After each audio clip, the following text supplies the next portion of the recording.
Well, well, good morning, good morning, good morning, good morning, good morning, good morning, and good morning, everybody. Good morning, everybody. Welcome to another episode of The Morning Glow. Welcome to another episode of The Morning Glow. I'm your host, Raheen Ajame. Not important, just a question asker. I'm just a question asker. Let me get that thing right. I'm just a question asker. My name is Raheen Ajame out of Atlanta, Georgia, but we got the whole family that's going to be with us this morning. I'm so looking forward to each and every one of them being here with us. And and speaking, kicking it off, kicking my voice. Won't wake up this morning, kicking it off. We got my brother. This is my brother from another mother, but we got the same father. This is Mo. Good morning, Mo. How you doing this morning? Hey, get to it. You're supposed to do that after you do that cough, man. So you got to know how to improv with that. Okay. Little James Brown. The people that zip it zip other mind zip it up zip it up. There you go. That's how you hide it, man. That's how you hide it. That's how you hide it. Ain't There nothing you but a go. cough, but an opportunity. There you go. There you go. That's what it is. That's all it is, brother. How you doing, man? How's your weekend? Um, hey, single dad, cleaning, man. It's like the folding the laundry and everything else.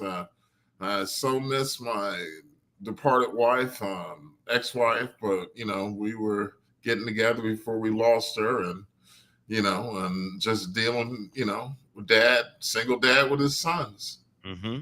Mm-hmm. You And know, you're doing a great job, brother. You're doing a great job. Thank you, Keep doing appreciate what it. you're doing, man. Keep doing what They you're don't doing. talk about it. They don't talk about us single dads enough. Oh no, I got another friend of mine, man. In Augusta, man. He had single dad, man. Situations happened in the marriage, and he had 5 kids, man. Raised 5 kids by himself, man. I was like, wow, Yes. bro. I was like, brother, you don't get enough compliments, brother, for everything that you do, because but people don't. It's a lot, man. Hey, It's, man, we're men. That's Mhm. what we do, and we gotta. When you got daughters, then not only you got to protect them, hold their heart. You got sons, you got to, when they get that warrior spirit, when they buck up, and that's natural being a man with the testosterone. You got to know how to handle that. People say 2 chops to the throat, hit them to the white meat show. Mhm. That means charges in Mhm. today's environment. Yeah, you yeah. know, It really does. It really does. And then now you got a whole different situation. Now you got a whole different situation. Job messed up, new, Mhm. trying to get prospects and court system screwed up. If you live in Fulton County, Georgia, got the Mhm. boy, person on video, and you got these cops, young cops, who maybe they have dedication but no discernment. Mhm. Mhm. You're talking about this weekend on Friday, cops, everything in the neighborhood, the local corner store. It's like, what's happening in my hood?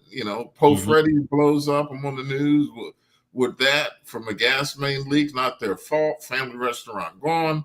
Then the corner store that is safe, that the owner is like, no, the community needs this. I'm staying open, give them what they need, and 2 people get shot right outside the Mhm. door. And it's gang activity, drug activity, because we're coming into the summertime when these young kids are on the hustle.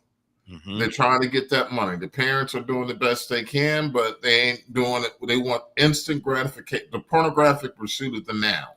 I want this now. And Mhm. so what do you get when you want it now? I see you got sagging pants and everything else. You ain't got no new car. You haven't stepped up your game. You're doing enough to get you high, and the hang and feel mellow, and getting a little food in here, getting a little, girls on the side who, like that sort of thing, giving them money. And it's just this Hey, trap, the hey, trap. hey, Mo. I'm at to stop. I'm at to stop you. I'm at to stop you right there, man. Let me stop you right there, and I'm gonna tell you why I'm gonna stop you right there, man. You making me depressed this morning, man. It's You Monday. know, man, More heart attacks man, occur on listen, Monday than any other day of the week. listen. You making me and probably making some of our listeners depressed, man. All this sad stuff you talking about this morning. This is Monday. We got to pick them up, man, and wake them up and let them have something positive to look forward to, man. You don't paint the whole picture of all this negative stuff, man. You making people depressed this morning, man. What is good? Tell me something that's good. Tell me something that's good. Well, people, let me tell you about my best friend. He's a warm-hearted buddy. I love him to the end. Whether we're talking man to man or talking son to son, he's my best friend. My son CJ and I. As a single dad, my son has been, there and has been my best friend and checking on me and say, "Hey, Dad, how you doing?" Listening to him, watching movies and stuff. So that's the good thing. Mm-hmm. Mm-hmm. Keeping us. Hey, James, what? And James said, "Laugh out loud." Yeah, man, I'm telling you. Let me put it on the screen here so people see what James said. James said, "Laugh out loud." Yeah, man. We here to uplift people, man. And that's good about your son, man. That's absolutely good. But we here to uplift them up, man. We ain't here to send them away and they come in here, man, and hang out with us. They walk away depressed. Think about suicide, all kind of stuff, man. We can't leave them like that. No, I ain't saying nothing about suicide. No. You ain't said no. I see, and I didn't either in that regard. But I'm just saying, I said we can't do them like that. We got to keep people happy, man. Give them something to look forward to. Let them know that there's a possibility that just like your neighbor overcame, persevered. We talked about perseverance last week, I think it was. Persevered and made it through the tough time. I'm gonna tell you something. One of the things I love about my car, and I like my car. My car's decent. It's all right. It ain't the best car in the world, but it's my car, and I appreciate it. Does it have a name? Nah, do you have a name for it? No, I don't do all that, man. That maybe the thing got a heartbeat. You got a name, got a heartbeat. He ain't got no heartbeat now. Do you tell it? Do you talk to it sometimes? Get over that hill. But my there thing you go. See, I'm gonna tell you something. About my car. The thing I like best about my car, and this might sound a little weird to you, but the thing I like best about my car is the rear view mirror. That mirror that the rear view mirror. The rear mirror you look in when you're driving. Yes, that's what I like. I like best about my car because if I know if I look in that rear view mirror, I take my eyes and I look in that rear view mirror, I promise you, whatever is behind me is behind me.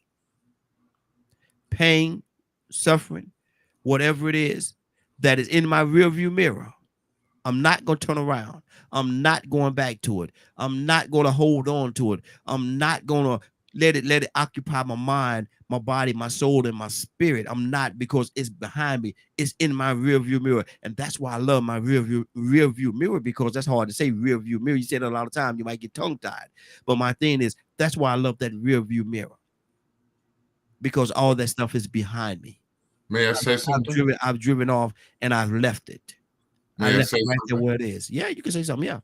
Okay, that rear view mirror. I love the analogy and everything else, but I can't remember the name of that particular movie, but the rear view mirror also warns you of things ahead. For example, you drive here. Don't take my story and turn it negative, man. Don't turn my story. I'm not going to turn it negative. I'm not going to. Hey, Brother Leonard, I ain't going to. What's the name of that movie, man? I don't know, but it sounds like you're going to go in a whole different direction. But it makes you change lanes. My thing is this right here.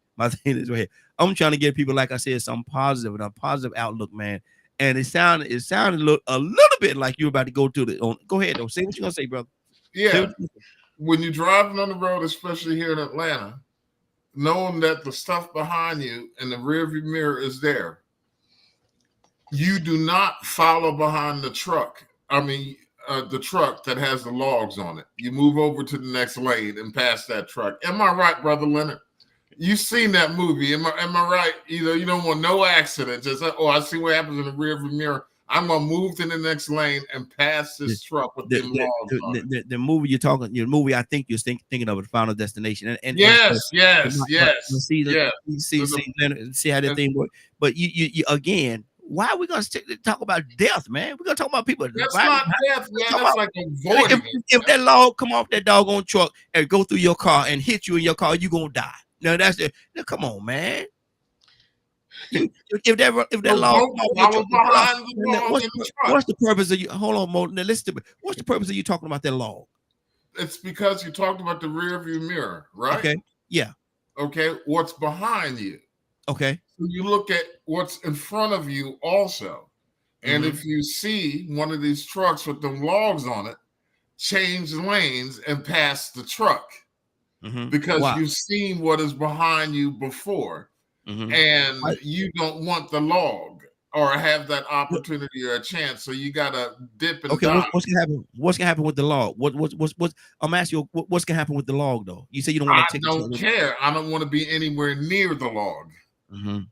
God gives you warnings too. Get away from the log. In the back of your mind, sometimes listen to the back of your mind. Don't follow behind the log truck. That says that if you follow 500 feet behind, we are not responsible for the damage to your car. Move.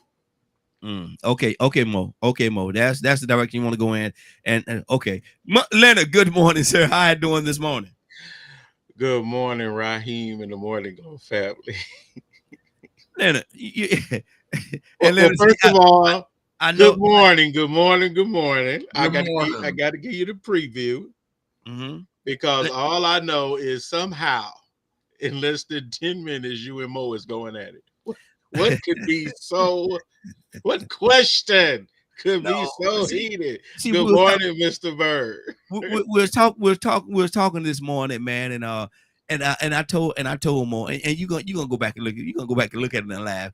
But I told Mo, we was talking about talking about positive things, and Mo he painted this picture. I said, Mo, let me stop you right there, man, because man, I tell you.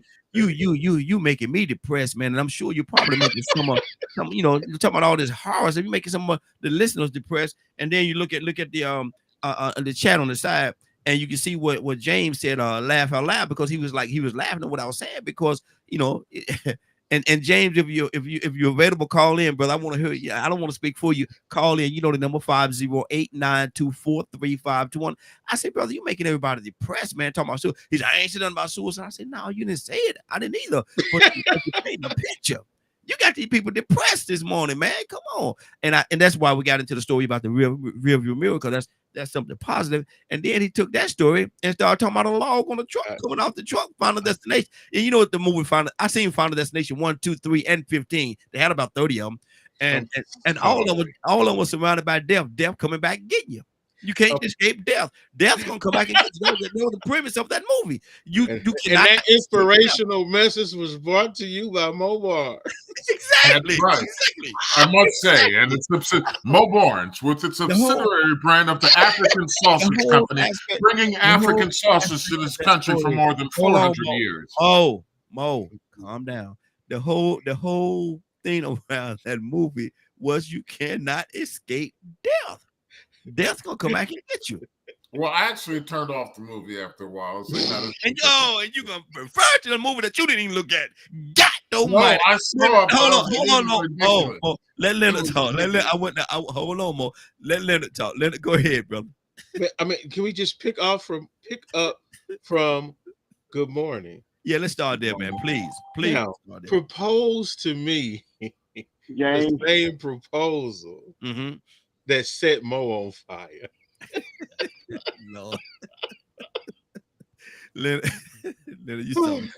It was my weekend, man. It was my weekend. Well, don't call it in everybody else's week. God, don't mind. Just saying, that seemed like it was a lot for so early. Yeah, that's a lot. There was a shooting around the corner from my house. See, where my son goes to the corner store, and just stuff going on in the neighborhood, and that's what started it off. Woosah.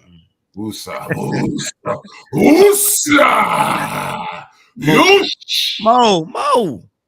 Good luck. I'm a black belt in Shinru Karate. Okay, that's good, but we ain't asked you about that, brother. Hold on. I was giving him. Mo, you can talk about anything you want to talk about, Mo, but let us ask you first, man. Let us ask you. Hey, let us say, oh Lord, James.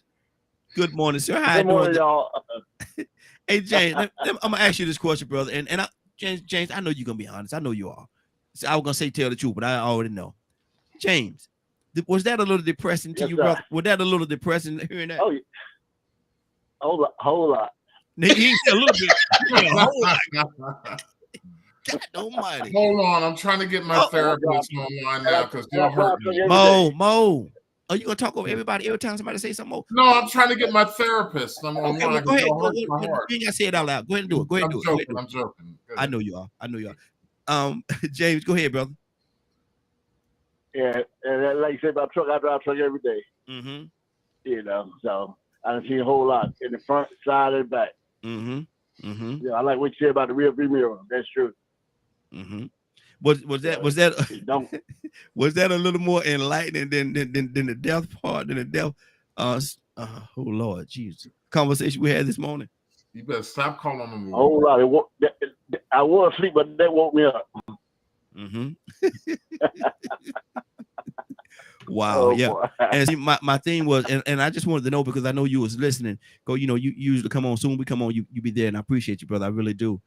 And I just want to know, was I want to know, was it depressing to you listening to it, man? And you answered that, you say, wait a minute. Especially driving. Mm-hmm. Mm-hmm. Mm-hmm. Wow, Leonard. Now, early in the morning. Too early in the morning. Now, Leonard. Now that you heard what the viewers and one of our viewers has said, what do you say to that, Leonard? I still have no context about your question. I've heard a little bit about it. No, it wasn't a question. I was asking how was your weekend, and then he went into the stuff. I mean, that's what happens when you ask people how's their weekend. But my thing is, Leonard, good Lord, don't. It's Monday morning. My thing was, we here to give people to uplift them, start them off on a good note, give them something positive, and watch this. Hey, did we do that this morning, James? Oh yes. See, did we do that? My part did that, as well as Mo's part. Was it positive? Can I make a comment? Huh? Go ahead, James. Yeah. Yes. Some of it, yes. Mm-hmm. Okay. Some of it wasn't. Some of it wasn't. Mm-hmm. Mo, you got Mo. Come on, man. I'm just asking a question. Mo, hold on, bro. I'll put it in private message. You step, yeah, okay, because you stepping on everybody every time somebody talk. Don't do that, brother. Give everybody respect to have their opinion as well. But go ahead, James. Damn, Big Red. I'm sorry. Don't slap me. Apology, all the other stuff came in. Mm-hmm. Then all the other stuff came in. But, all right. Mm-hmm. Okay. It woke me up. Mm-hmm. Okay. Good deal. Leonard, talk to me, brother. Mo, come to you next. All right. Well, other than that, I'm assuming that today is going to be a great day for someone. Mm-hmm. I'm not even sure you and Mo's exchange and what it has to do with a rear view mirror or whatever. But good morning to everybody. Anyway, we'll be praying for Mo and his issues, of course. But what would you like to say was the point, Mr. Question Asker? Wow. But like I said, now we on a better note. Now we're on a positive note. We're moving forward. Go ahead, Mo. What's on your heart, brother? Oh man, it's like the weekend is a catharsis for people. Okay, especially a church and putting their load on, and I appreciate the positive message rooted in religion and the gospel and everything else. But not everybody went to church, and some had other ways to deal with things.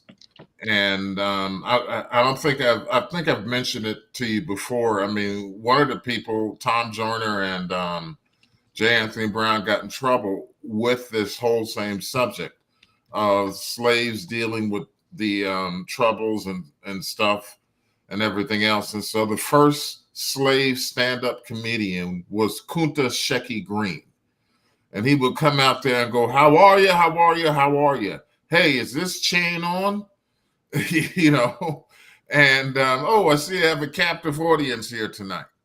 So you got to look at both sides. And also, I'm not morose. I'm not in Lamentations or anything like that. But that particular skit that Tom Joyner did, caused the NAACP to give him a letter of condemnation. They're trying to get me to join the NAACP, man. I don't know if I want to join or not. No, join your local branch. They'll call it a chapter. Always join it because you don't have a voice, period, unless you are in it, period.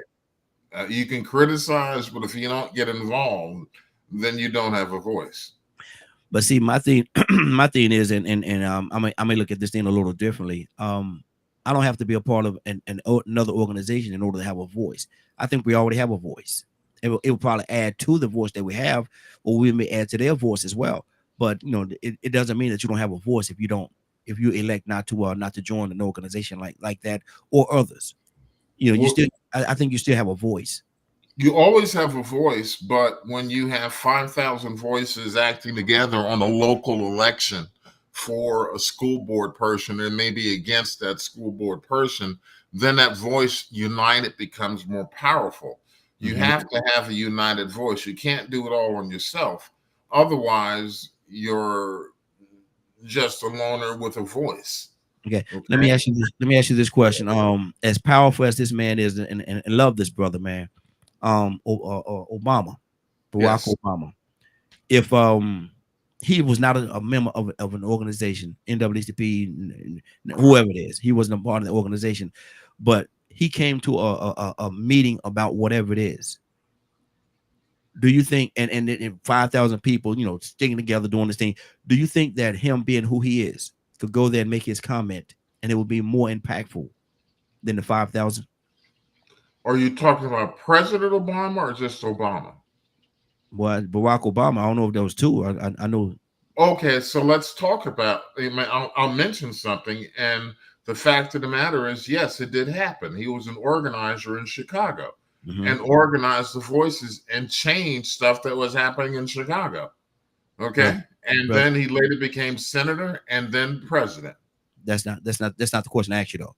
I say if Barack Obama today, NAACP was at a rally or something like this, and they were speaking out, saying whatever they want to say, and then wasn't really making any leeway. If Barack Obama came, he's not a member of the NAACP. I don't know if he is, but I'm just for the sake of the question. If he's not a member of the NAACP or any other organization, but he came to that meeting and they allow him to get on the mic and he said whatever it is that he said one way or another, do you think it's going to be more impactful? Do you think more people can listen to him than the 5,000? Yes, absolutely yes, because he's proven he's worthy. And see, that's my whole point right there. We have to create our own voice. We don't have to join in. I don't have to be a part of an organization. I don't have to be a part of. I think we all have a voice on here. I think we all have a voice, and we're going to take that voice to a whole different level. In the next couple, by the end of the week, we'll be taking it to a whole different level because we would have expanded to people's living room, so they can be able to watch us in their living room every day. We hopefully putting the final touches on that thing today or tomorrow, and when people go in the living room, boom, go on and Roku, and we're gonna DKM gonna be right there beside CNN, right beside all the other networks, all the other quote unquote powerful networks. That gives us a voice. So we have to be very what's the word I'm looking for? We have to be very I don't want to say knowledgeable, but we have to be very intentional.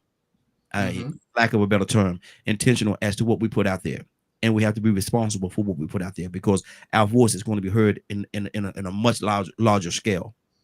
Leonard, what do you say about that? Do you think Barack Obama, him being who he is, not being a part of an organization, would be just as powerful? His voice could be just as powerful.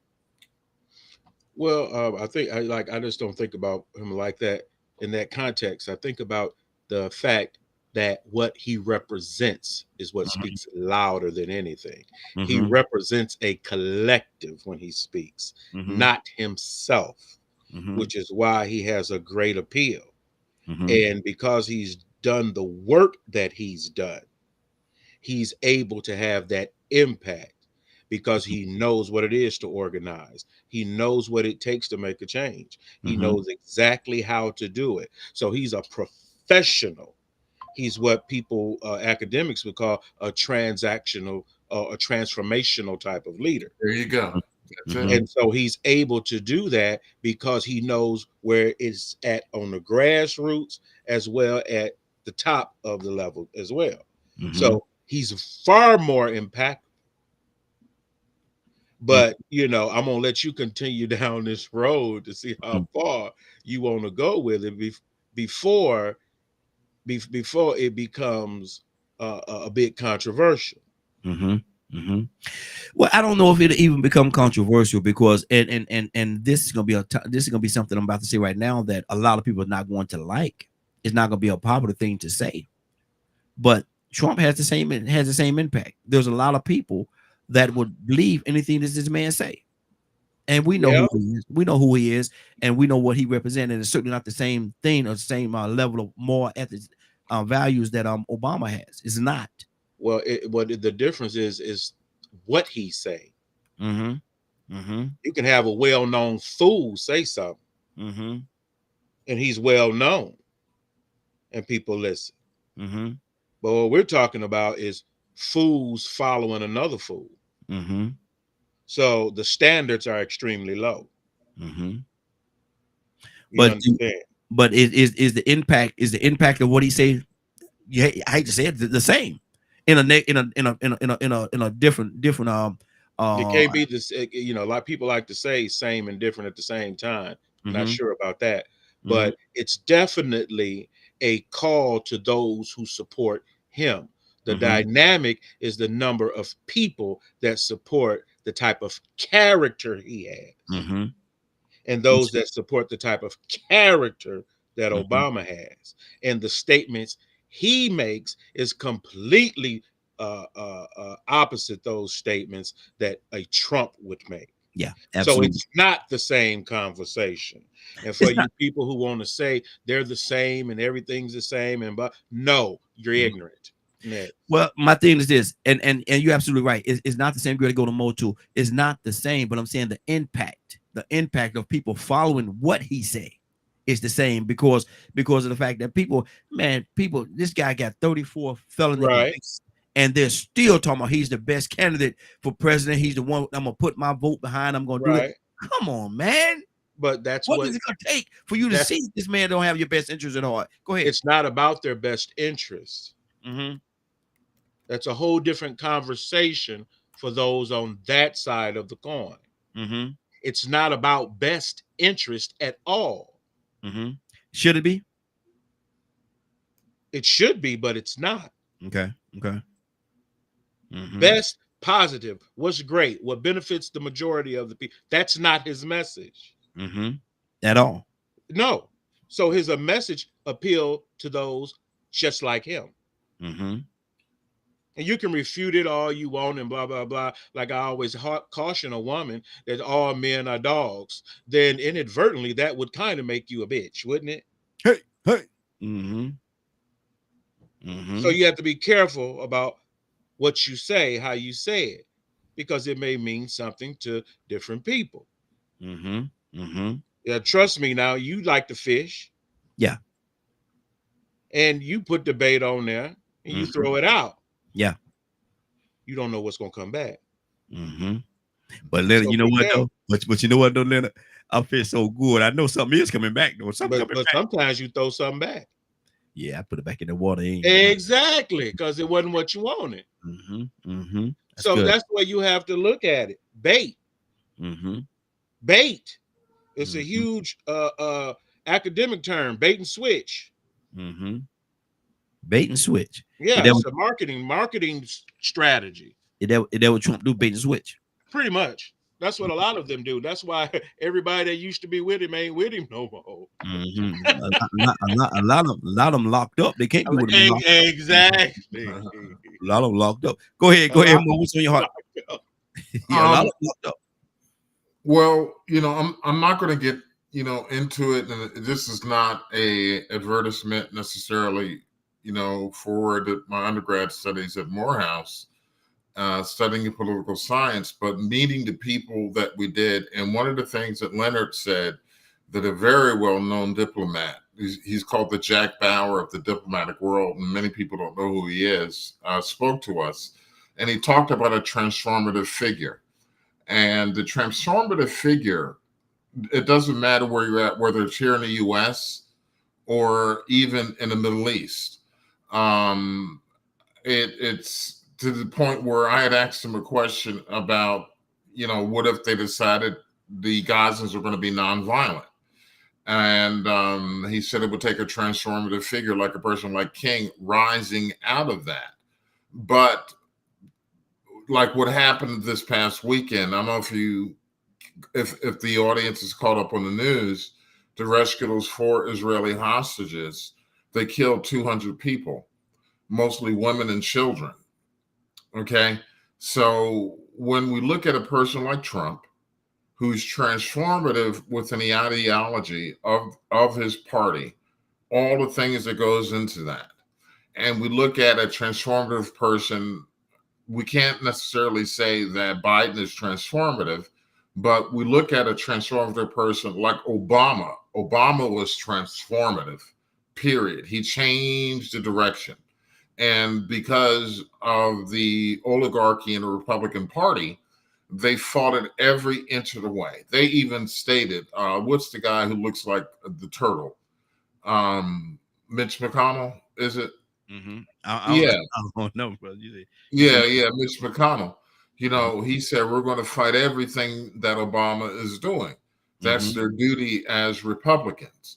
So, when we're talking about transformative figures, and you mentioned, could Obama have the same impact? Yes, because there's a part of us that we believe as Christians that God touches some people. Let me tell you something. God touched Barack Obama, and we don't see that, even with the loss of his mother-in-law, Marion, of Michelle's mama. They didn't cover that in the news. They would everything else.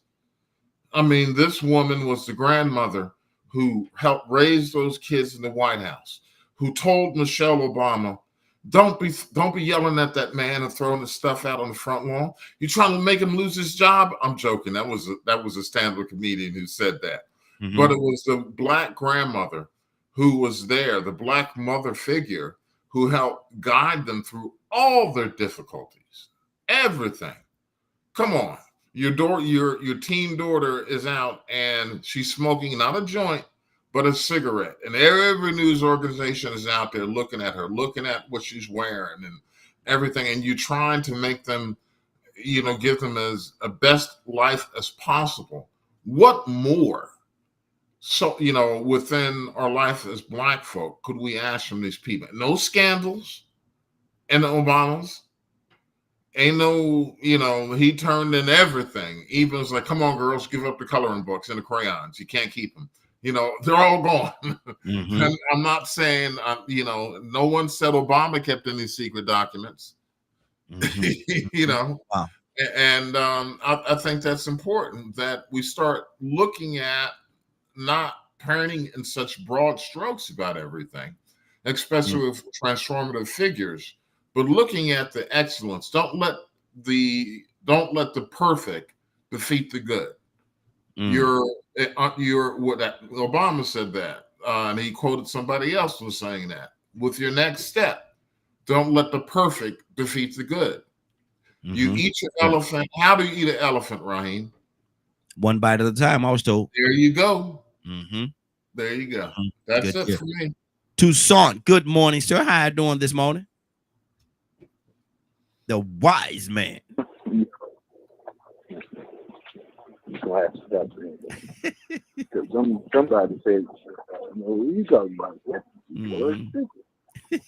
And hey, Toussaint, but you eating watermelon? I mean, y'all eating elephants now? Man, look here. One bite, salt and pepper and hot sauce, brother. Salt, pepper, and hot sauce. What? Yeah. Salt. Y'all must be from mid-Africa. We from Opelousas. Eating what now? Mo. I don't know what he was eating. Elephant. Oh, elephant. Oh, okay. I had to mute more line because Mo ain't gonna stop. I had to mute his line and tell come back to him because Mo gonna jump in every time somebody say something, man. But Toussaint, what do you say, man? You being who you are, there's a lot of people that look up to you and admire you for who you are and what you do. I mean, stuff that you in the community, stuff you do for the church, feeding, man, how many people you feed this weekend? I don't know, like 200-300. 200 or 300 people. To me, that's powerful. That's absolutely powerful that you're able to do that. Do you need to be a part? And I'm going back to a part of the conversation that we had earlier about them wanting me to join the NAACP, and Mo said that I very well should do that because it will give me an additional. Well, he said to give me a voice. I ain't gonna say additional. He didn't say additional. He said to give me a voice. Do you need to be a part of an organization to have a voice, Toussaint? Wait a minute. Part of who organization? Well, we're speaking of the NAACP. Oh, I'm a part of that. Mm-hmm. I mean, I might not be as active as I need to be. Mm-hmm. But do you need to be a part of that to have a voice? No. Me? Yeah. No. I mean, no. Mm-hmm. No. Mm-hmm. No. All you need is a presence. Mm-hmm. And you got a voice. You can't sit on the couch and have a voice. Mm-hmm. You show up. If they got a meeting, show up for it. Mm-hmm.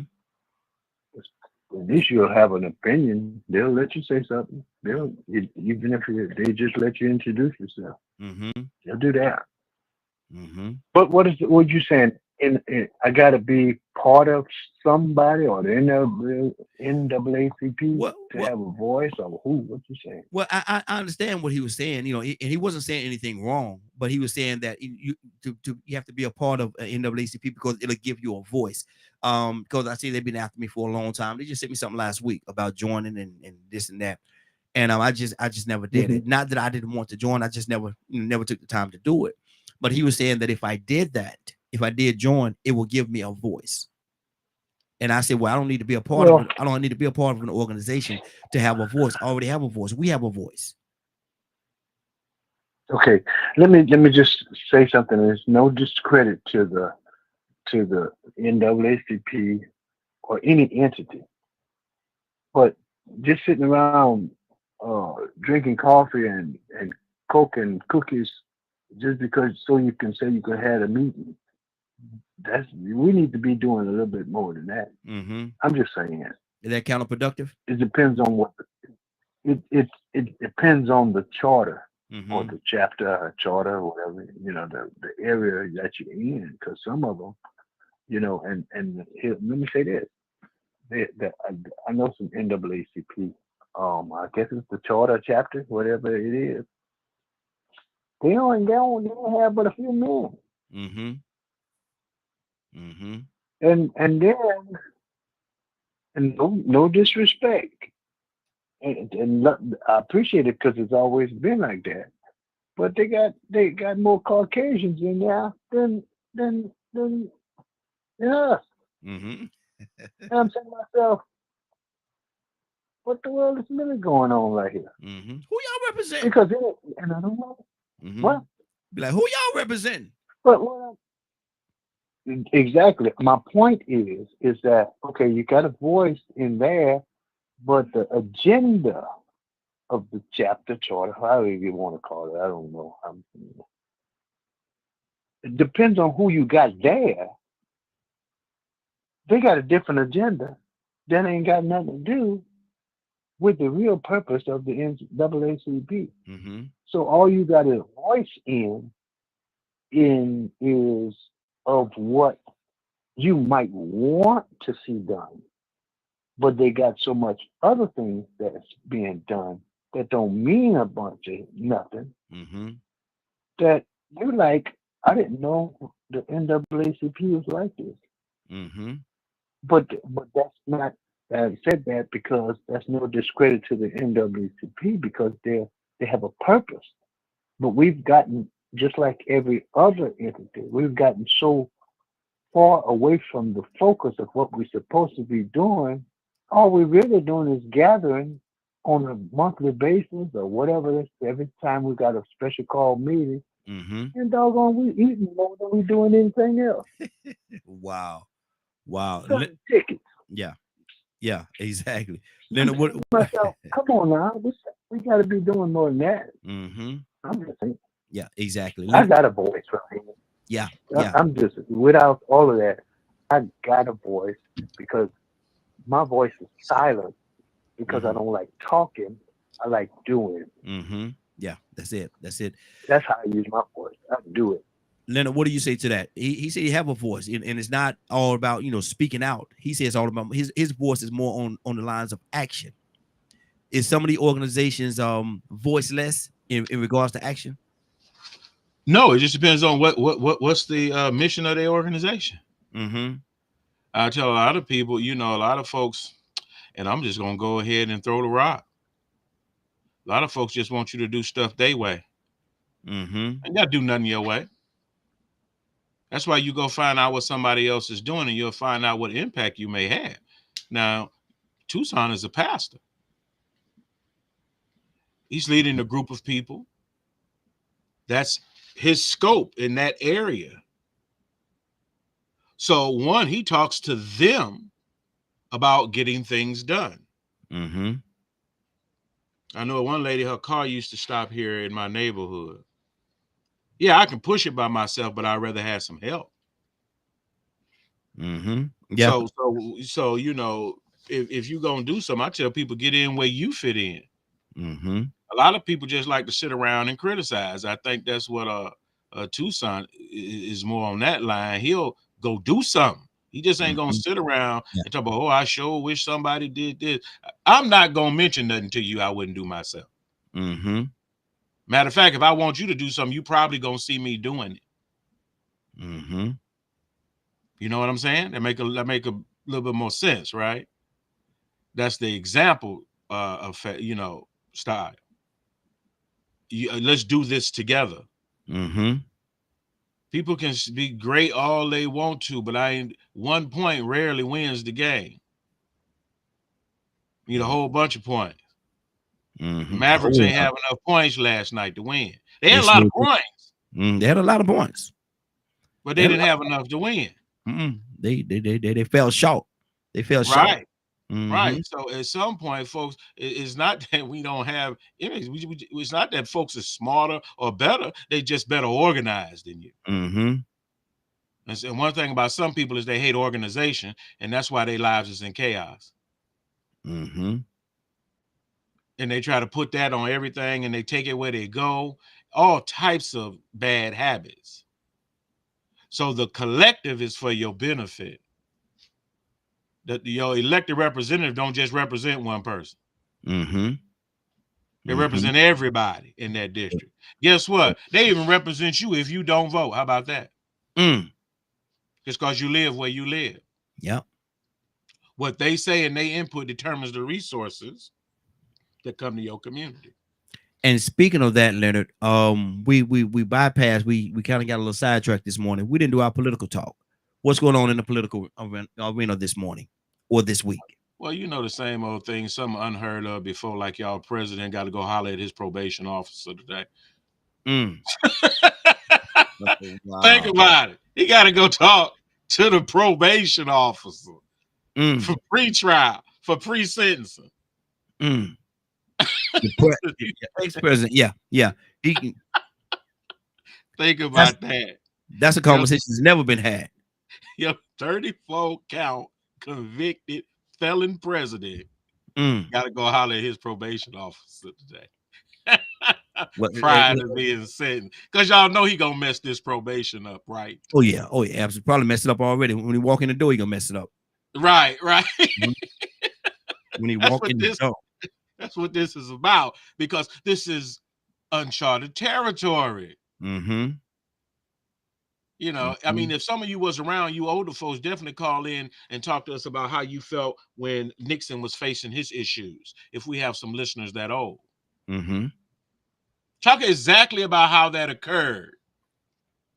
Nixon kind of just, I'm wrong, and faded out. Because he knew he was wrong and he had been convicted, and that was it. So with the respect he had for the American people in the position, he moved away from the situation. He got out of the spotlight. He took his licks. And dealt with it from there. Not so this time.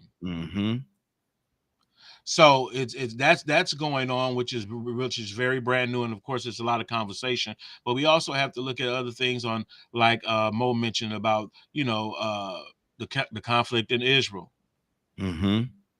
That's going on, and you still have protests and things going on as well. However, the changes you see, war to me has always been, I can't think of the word right now. The irony of it all. Mm-hmm.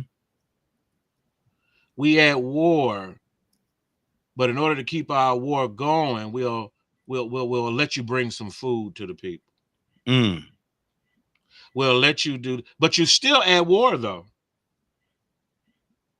Resolve the war, you resolve this issue of people starving and not being able to get supplies and all these types of things. So you have to look at politics in a certain way, and it can't be narrow-minded and biased. Yeah, a lot of people come on and their main criticism, I don't talk about politics because this. No, you don't talk about politics because you probably embarrassed of your position. Mm-hmm. I won't fool with a man that don't talk about politics and religion. Mm-hmm. And those are two things that a lot of people say that they don't want to talk about. Exactly, because they're not stable enough to defend some of the things they say. Or you say more foolishness like how great Trump is and how great his messages are, and they so positive, and it's going to be a great America based on his plans and policies and programs that he has that benefit so many of the American people. Wow. And they believe that. That's what, yeah, but it's all good when she naked and you high. On that note, let me go to Tucson. Tucson, what's on your heart, man? It's all good when she's naked and you high. What happened when the high go down, or you wake up the next morning and look beside you? You thought you had Halle Berry. Want to cut you? Now you want to gnaw your arm off.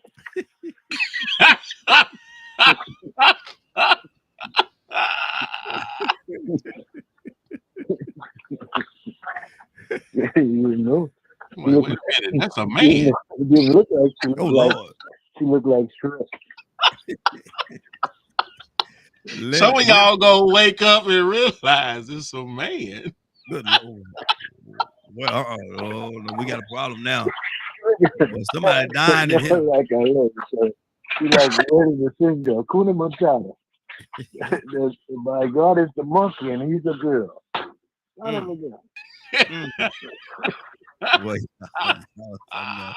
Y'all something else. I'm sick of them. I'm sick of them, man. I'm a very good, kind-hearted, nice-going guy, but when it's time to fight, it's time to fight, cuz. Yeah. For real.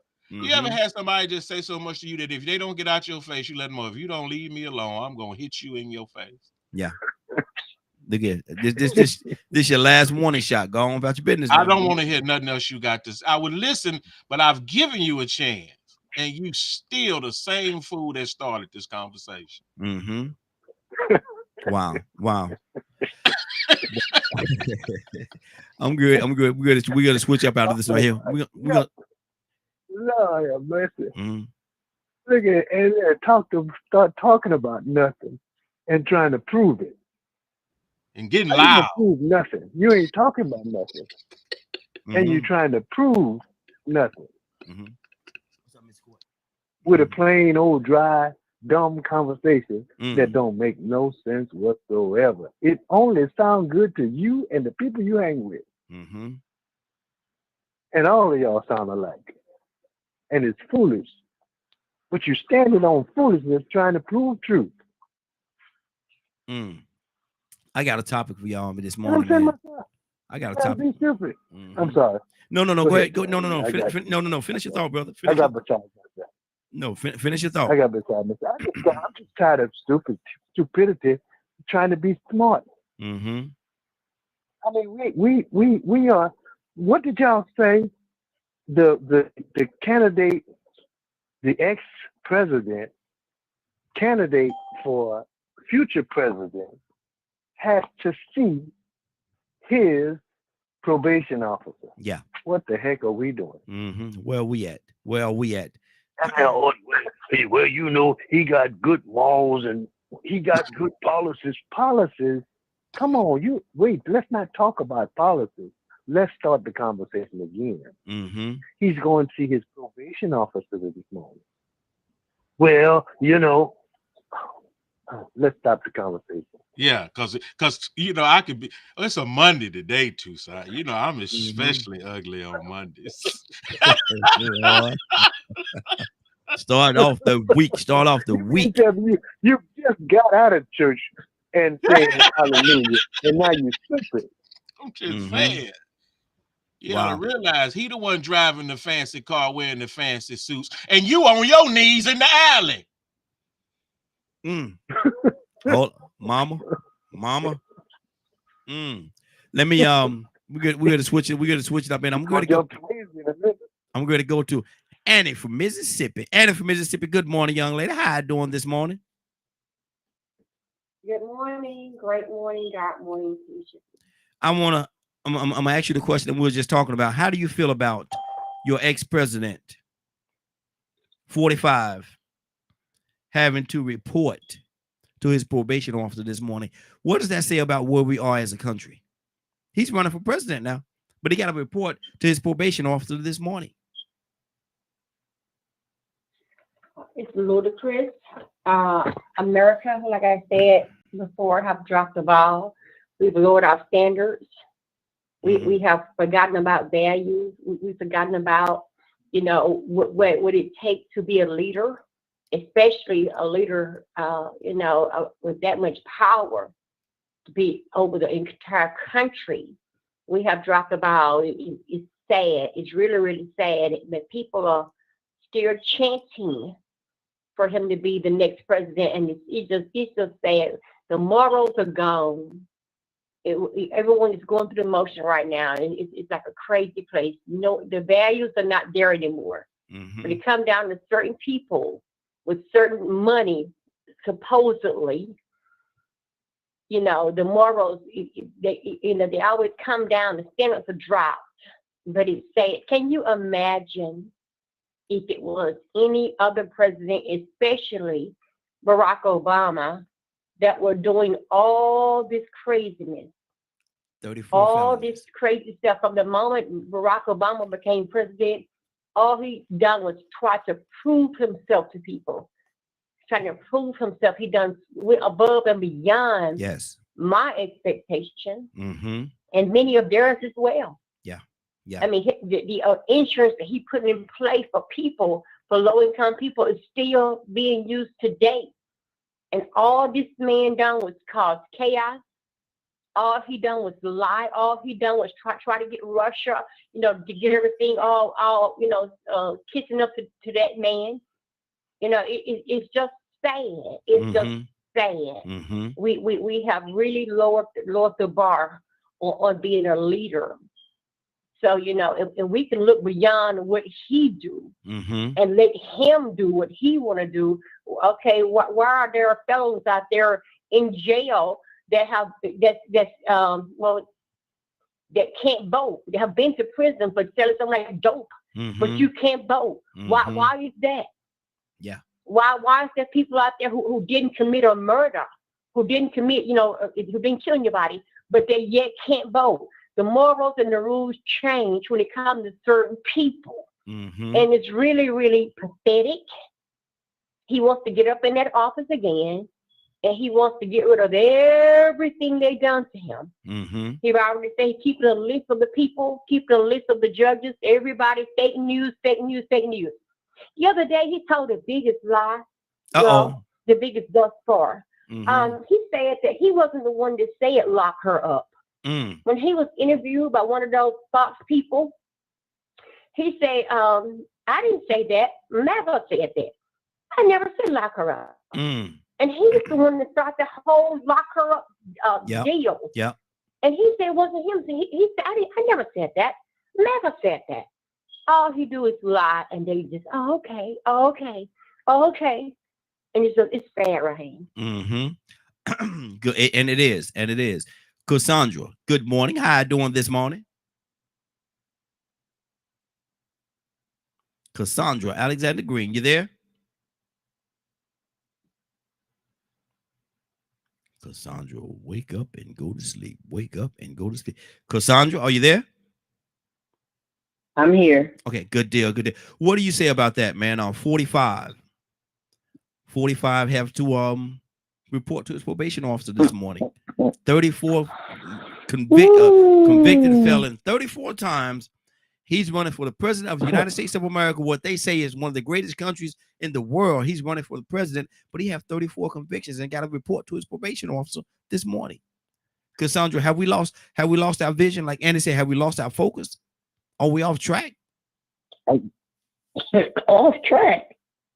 The train then ran into the ground and people killed over. It's just ridiculous. I never thought this country could drop this low. Mm-hmm.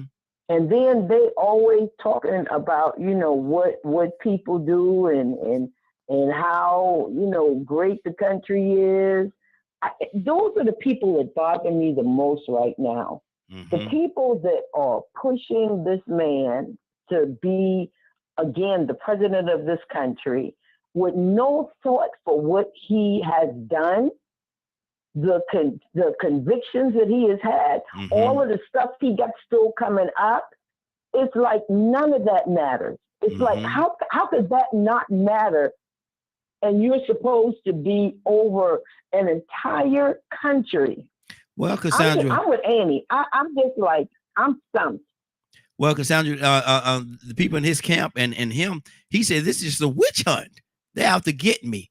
They don't want me to be president no more because they know I'm gonna do the best job that ever president ever did, and I'm gonna be the best president you ever seen before. And they don't ever want me to be. He says a witch hunt. He says a witch hunt. Raheem. So all of these entities, all of these different groups of people that have sued him, that he has been. Everybody got together. Everybody decided that he is so, come on now. To me, you would have to be pretty ignorant to think that this kind of conspiracy could take place, whatever word how you want to pronounce it, could take place and nobody, come on now. It's ridiculous. Mm-hmm. And the people that are promoting him, they're ridiculous. I'm sorry. Mm-hmm. Because it's no way, like Annie said, if this was Barack Obama or really just about anybody else, that's how I know it's demonic. I don't care what nobody says. Mm-hmm. That man is demonic. I said it before and I'm saying it again, because there is no way that people should be backing somebody with his background. He has no integrity. Mm-hmm. He has no integrity. He has no morals, no nothing. And quite frankly, that man don't give a rat's butt about anybody but himself. Mm-hmm. And what he wants. Yep. And he cannot wait in there to get back at all of the people that he said betrayed him. Mm-hmm. Him and his little party, like Marjorie, what are them? Marjorie Green, the one from Georgia. Mm-hmm. All of them are ridiculous. It's ridiculous. Mm-hmm. Mm-hmm. Wow. 508-924-3521. 508-924-3521. If you agree, you disagree, or however you feel about it, give us a call. Let us know. What do you say about this, man? The president, ex-president of the United States that's running for the new to be the new president is convicted 34 felonies, and he have to go. The person that's running for the president of the United States of America have to go and see his probation officer today. 34 felonies. Have we lost our vision? 508-924-3521. 508-924-3521. Leonard, talk to me.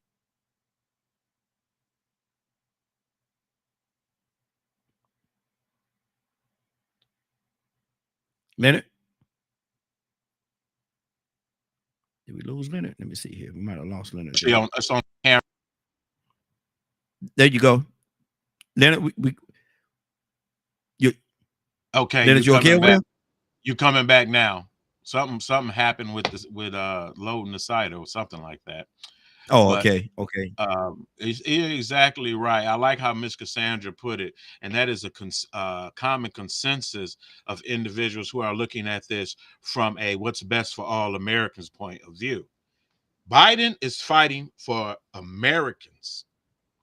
Trump is fighting for himself. Mm-hmm.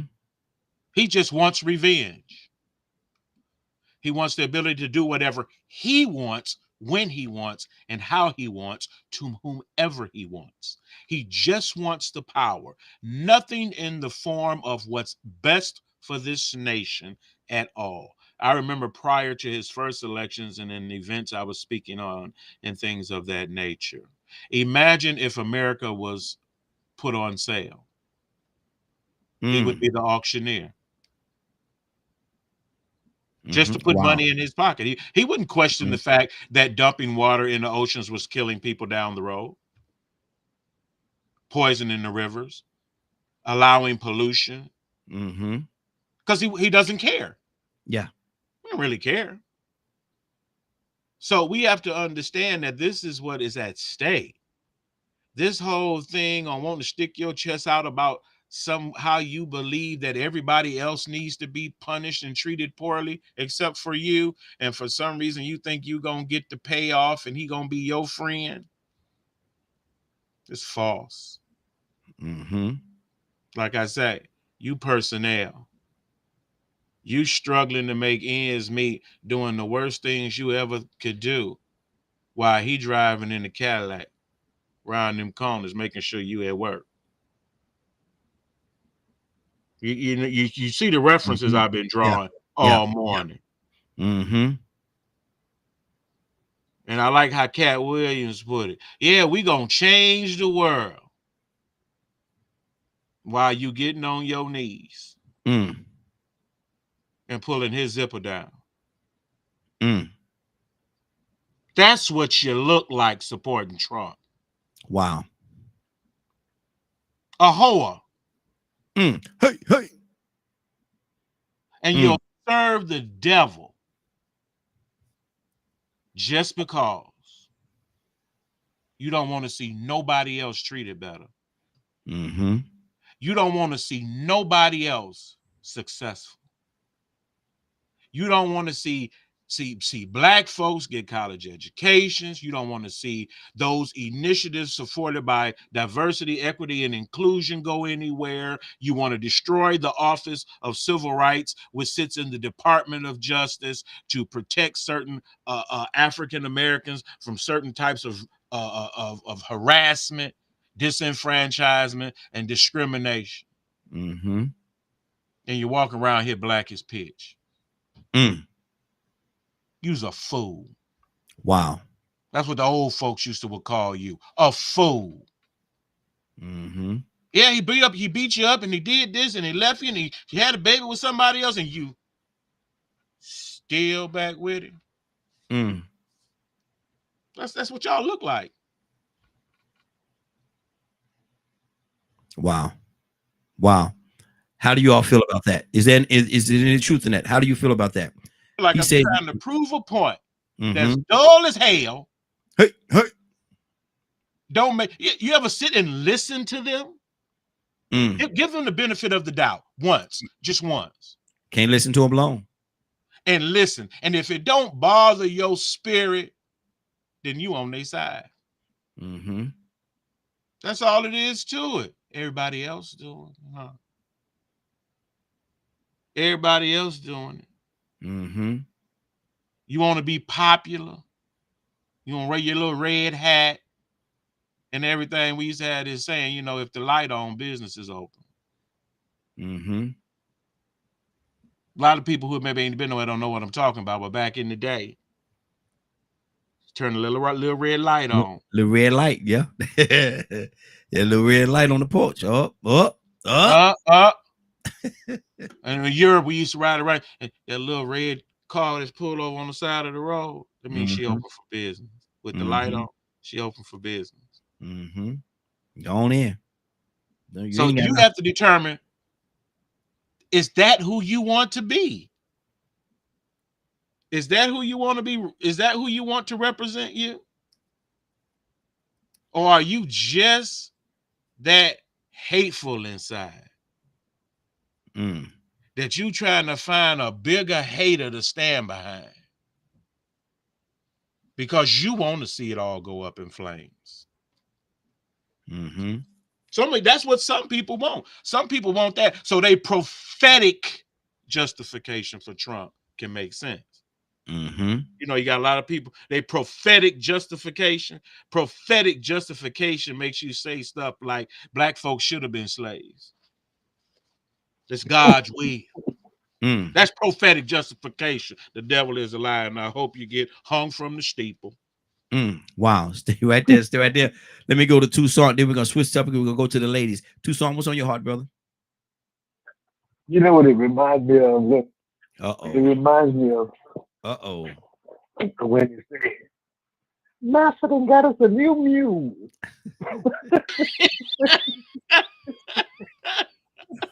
Lord. I don't know why I thought about that. I don't even know. I must not have much sense. Must not, huh? We gonna fly now. Master done got us a new mule. Come on, hey, Tucson, it's sad, but it's true. Yeah, it's true. It's true. Come on, y'all. Bragging about him having another head up on you. For his agenda. It ain't about you. You just a slave. You gonna be in the field from sun up to sundown. Still. Yeah. Just like you had the old mule with the new mule. You don't get it? But you know, he's nice and shiny mule. He's gonna be spreading the crap.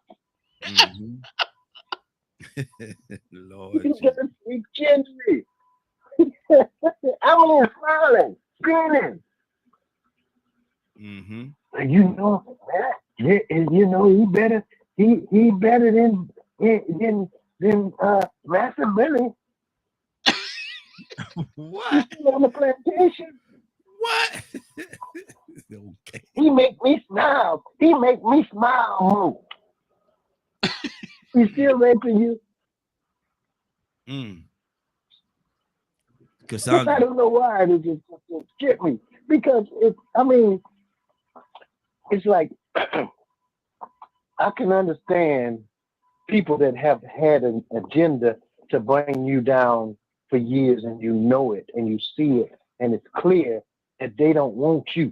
It ain't about you, it's about them, to raise them up above you because they feel like they're superior and they can get away with certain things. But when you jump on the bandwagon, it just confuses me. But you come out, you got whips on your back, you ain't had shoes in a while, you got blisters on your feet, and you bragging about a doggone. You trickle down economics. He gonna brag it on a new mule. You gotta be kidding me. Wow. I ain't never seen nothing like it in my life. The people that have struggled and have had a hard time are looking at us and saying, shame on all of y'all. Make America great. If this is great America that we looking for, we going downhill quick, fast, and in a hurry. Cassandra, make America great again. And if Mississippi coming to you next, make America great again. What exactly does that mean, Cassandra? When y'all find out, somebody can send me an email or text or phone call, because I have no clue. I have no clue. Because the people, see, and that even that term, it doesn't scare me, but it's like, what the heck are people falling for? Especially people of color. Yeah. Are you kidding me? Are you kidding me? How? Dare you? Okay, it's Monday. Okay, it's Monday. Okay, it's Monday. Okay, so Raheem, I can't, man. I can't, man. Mm-hmm. Are you? Yep. And you I see, just haven't seen a time when it was great for people of color, especially black folk, colors, Negroes, whatever y'all want to call yourself. When? Okay, let's just get the brass tacks. We're still trying to doggone get our civil rights to vote straight. They still fighting for us to vote. Are you kidding me? Great again? Shut your mouth, please, because your ignorance is coming out, y'all. Come on now. We are still, people of color are still fighting in this, black folk, let's just go there, black folk, let's make it plain. We're still fighting about our rights, getting our rights to vote, without having to struggle man, how in a country that says freedom one for all and all for one? Oh no, that's the Three Musketeers. But you know, I'm just trying to figure. Leonard, I'm still trying to figure this thing out. What the heck? You can't. Only thing I can compare it to. Okay, I'm sorry, y'all. I'm just. These type conversations really make me angry because people keep acting like everybody has the same rights, everybody has the same justice. That's when America is great. That's when it will be great. When our young men don't have to worry about, and women don't have to, and older men and women have to worry about being killed just because they're black. That's when this country will be great. That's when it'll be great. Wow. And if from Mississippi, what do you say? We're not being profiled. That's when we'll be great. Come on now. Let's okay. Anyway. Yeah. Annie from Mississippi, same question. What does it mean? Make America great again. Make America great again. Annie, what does that mean? It doesn't mean anything, right? Hey, it's just something that he got up, early one morning, just woke up and said something, and they ran with it. It don't mean nothing because, America, first of all, have never been all that great. It's been better. It's got a little bit better, but it's never been all that great. But in their minds, it means that the whites have control, the black people are making are on a certain level of money, living in a certain neighborhood. That's what it means in their mind. It means that it's somewhat of a slave type thing to me. That's how I perceive it. I want to say this right here for any black person that's voting Republican. They anytime Trump wants to get his crowd stirred up, he always mentions the border. He mentions that often.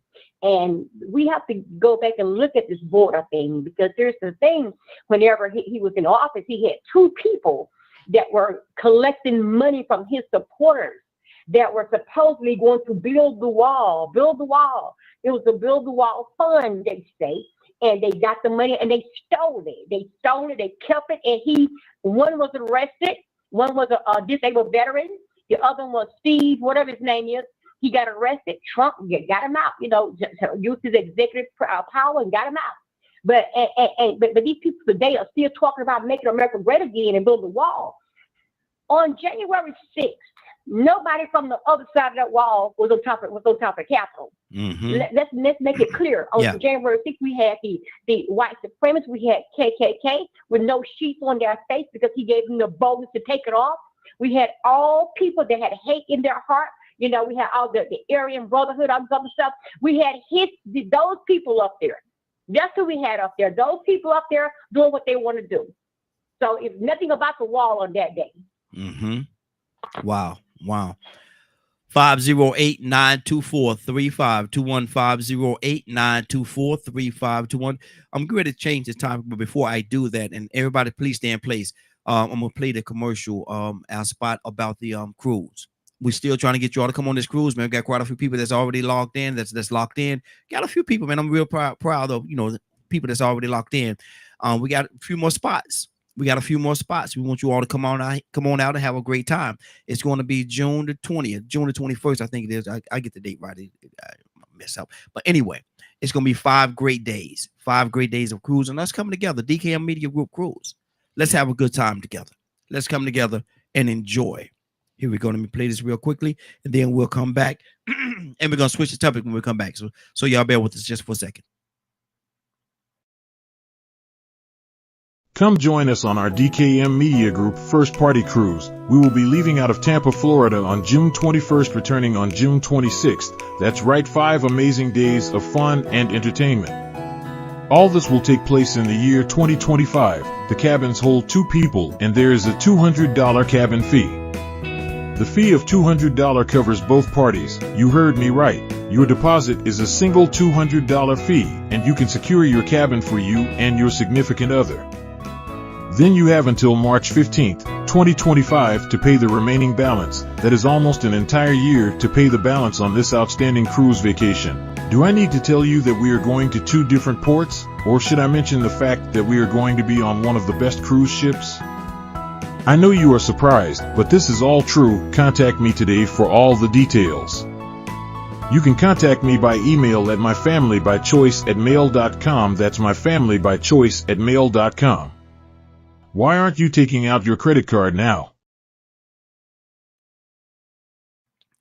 Why aren't you taking out your credit card? You should have your credit card in your hand, calling me, saying like, I want to be on that cruise. I want to go out there and have a good time with y'all. It sounds like it's going to be so much fun, and it is. It's going to be an amazing time.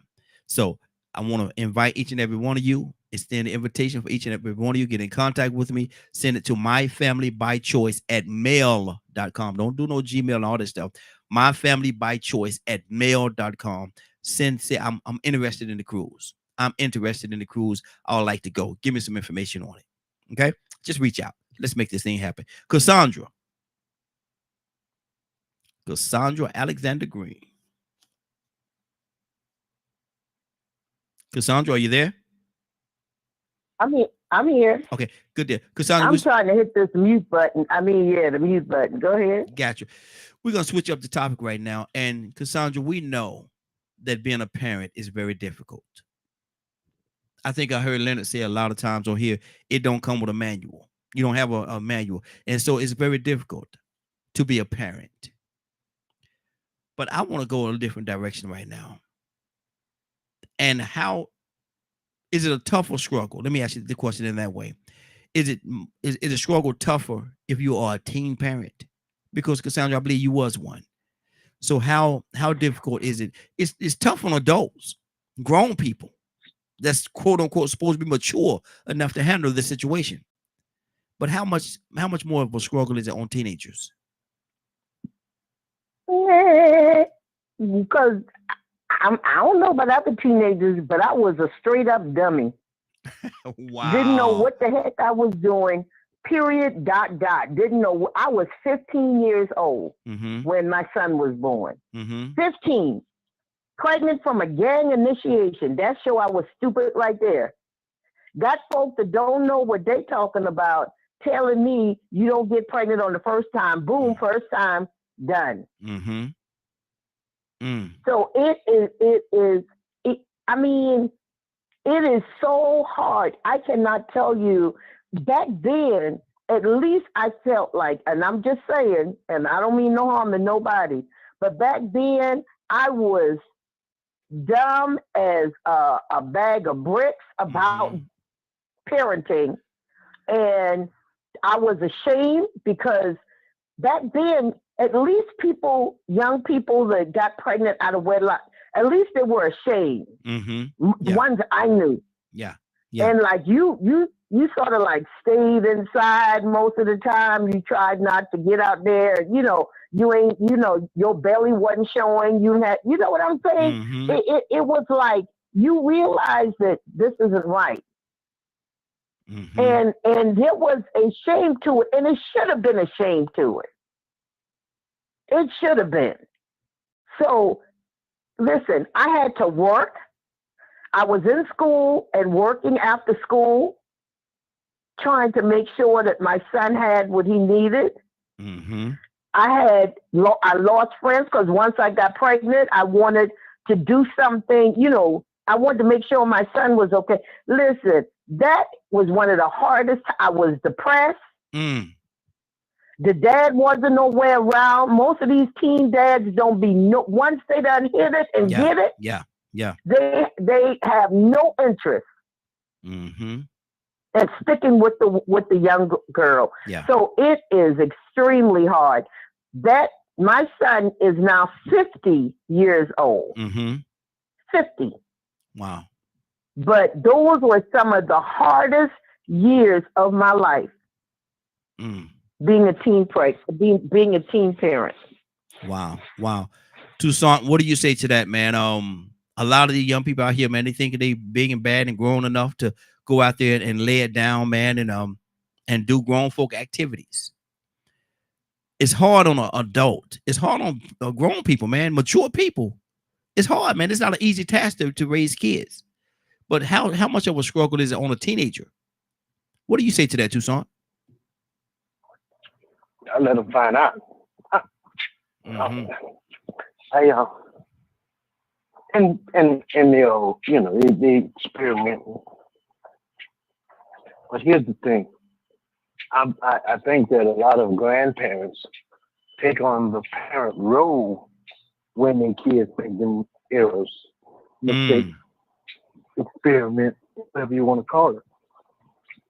And they just let their kids go on with their life, and ain't nothing wrong with that. You go to college and go do whatever you want to do and party and do whatever you want to do. And I'll take care of the baby. The devil is a lie. Mm-hmm. You tell it, I said the same thing. I ain't doing it. Nope. No. You let them. Watch this. Says the man that buy batteries for Christmas presents.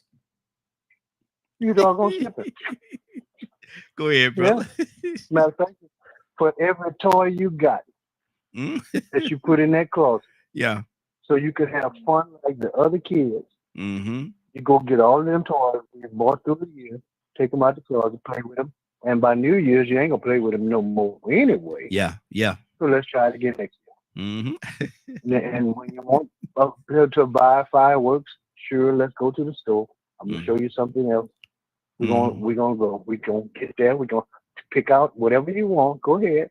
Right. Okay, come on. Let's go back home. Get home, and let's go outside. Wait till it's dark. And you get it. You excited? Yeah. Okay. And let me see that fire. Okay. I set the whole bag of fire at the same time. Pop them all. Boy, you imagine how them kids gonna be watch it. Now let's go back in the house. Oh, daddy. But I mean, doggone, if you are wanting to be grown and you make grown folk decisions and a baby come out, that's not my baby. Mm-hmm. You mean to tell me I'm 60 years old, 60, 70, you got some older than that. Set their whole plan of retirement aside to start nursing all over again. And you can't get the milk. You can't supply the milk. Mm-hmm. But you mean to tell me you can't go nowhere and your child is having a ball while you taking care of your grandbaby? I'm sorry, but I'm sorry.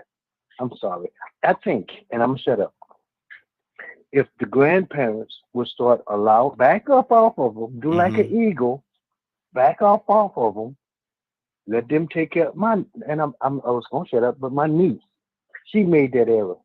But she got her master's. Mm-hmm. They said, she going to drop out of school and all of that kind of stuff. You didn't had a child and you ain't even finished. She sure did finish. And she was able to look at her 3 or 4 year old child and he said, "Congratulations, mama." So it can be done if the parents just back away and let them do it and raise their child. Because I ain't got no dog. My children grown. Yeah, mine too. I ain't gonna raise no grandchildren. Exactly.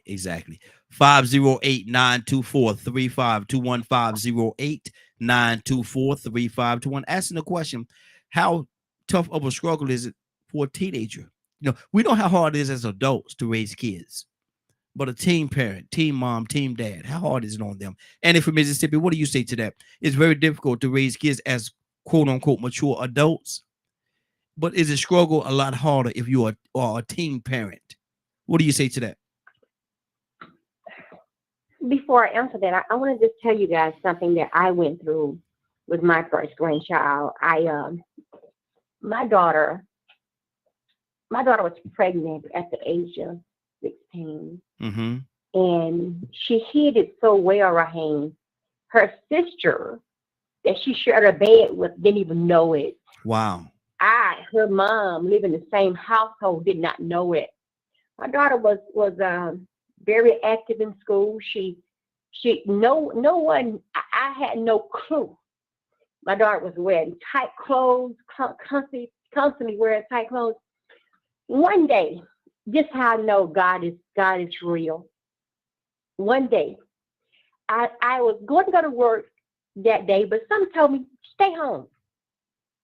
I didn't have no reason to stay home. I wasn't sick. I wasn't feeling bad. Wasn't having no car trouble, but the Spirit of the Lord said, stay home. I stayed there. About 12, somewhere around there, 1 o'clock, I got a phone call from the hospital. It says, Miss Malone, it was the accounting department. Miss Malone, how are you going to pay for whatever test that was done? And I said, what do you mean? She said, your daughter was here recently, and she had a test done. She said, we need to know if she have insurance or how we're going to pay for it. I said, what kind of test? So she paused for a moment. She said, Miss Malone, your daughter's pregnant. Wow. Okay.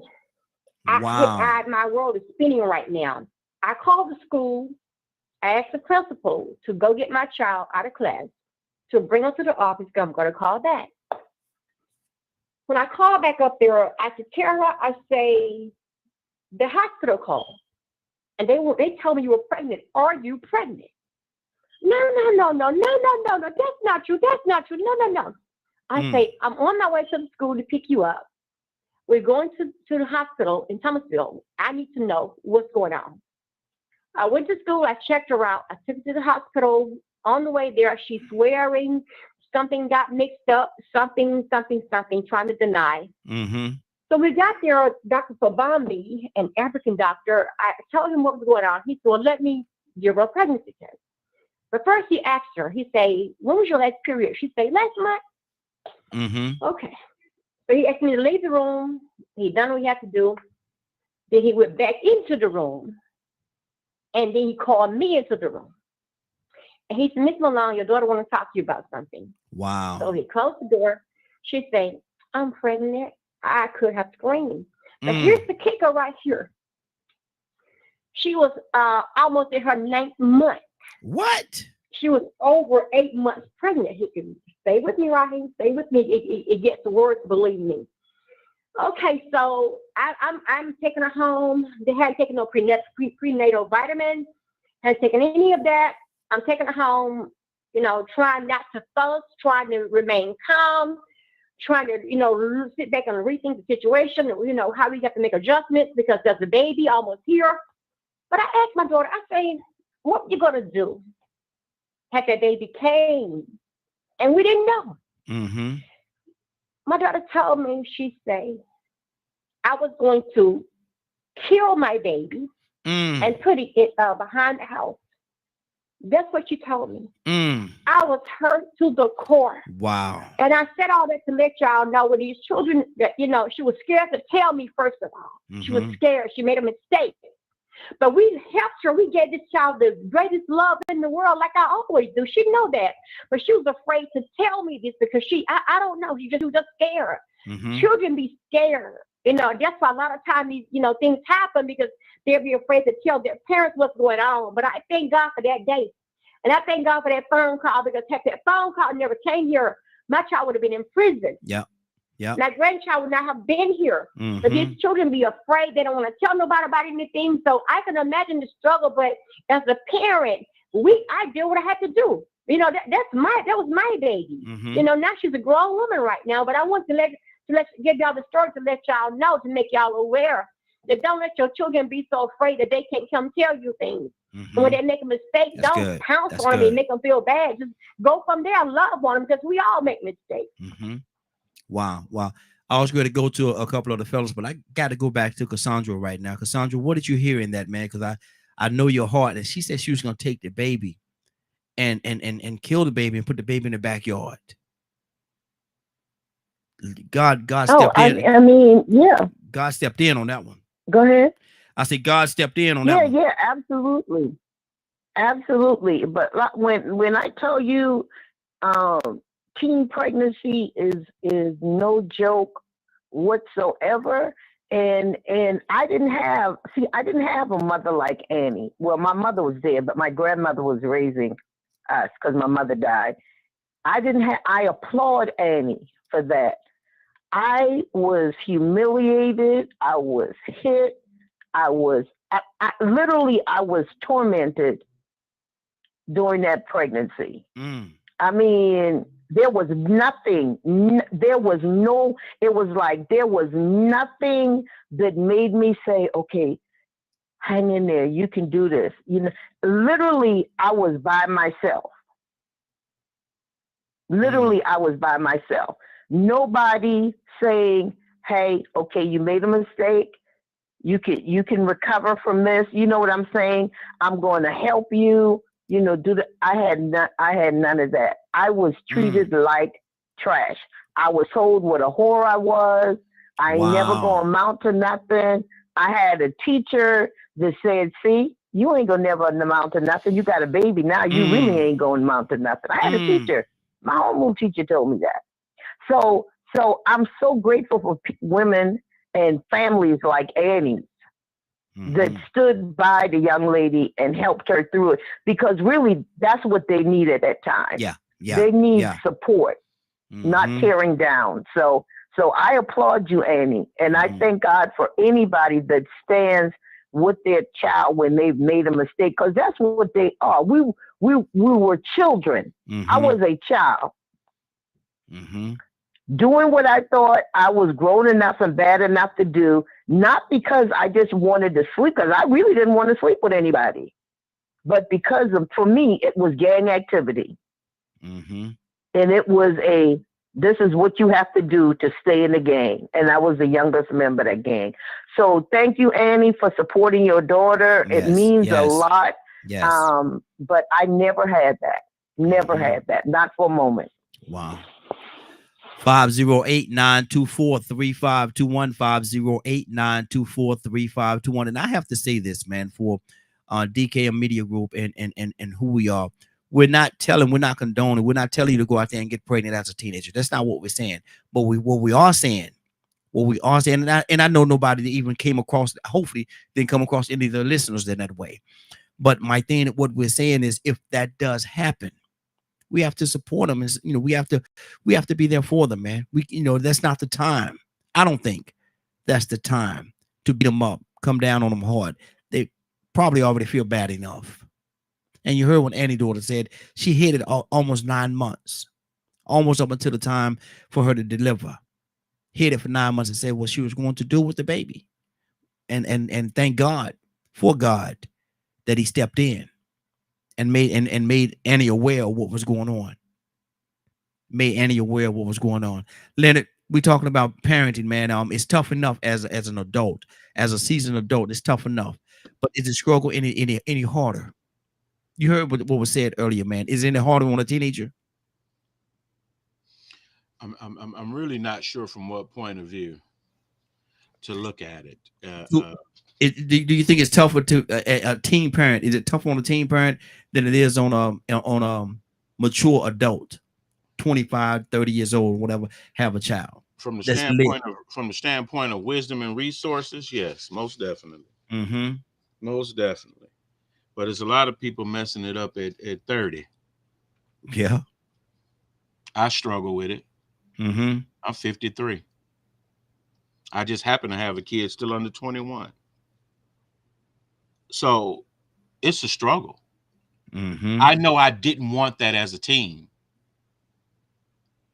I did not want that as a teen. So I tried to limit my behavior as much as possible to try to control that outcome. You know, I'm the type to keep a few $100. Yeah. Just in case. I mean, that's just me. I'm gonna be prepared. You know, you can say whatever you want or whatever you like. I know the consequences and what goes into it. So I prepare in advance. If I'm gonna do wrong, I know it's wrong. And I automatically start thinking about the fallout. I had an older cousin. I used to blame all my bad habits on him. Before we did anything, you know what he would always say? Let's get our lie together first. Because you're gonna have to have a good lie when you get caught, just in case you get caught now. Just in case. Just in case. But see, we weren't ignorant. We knew what we was doing was wrong. So we made plans for if we got caught. That's a difference. When I've told you don't do this and I've told you don't do that, why am I surprised? Why are you so surprised at what happened? Obedience is so much better than sacrifice. To the point that when I had my first child, guess whose business it was? Mine. Yours. Yeah. I was a grown man. It didn't matter who had it, regardless. If you had mine, I was going to have to take care of it. Point blank period. Point blank period. So before I went out there, I knew that could possibly happen. That helped to deter a lot of behavior.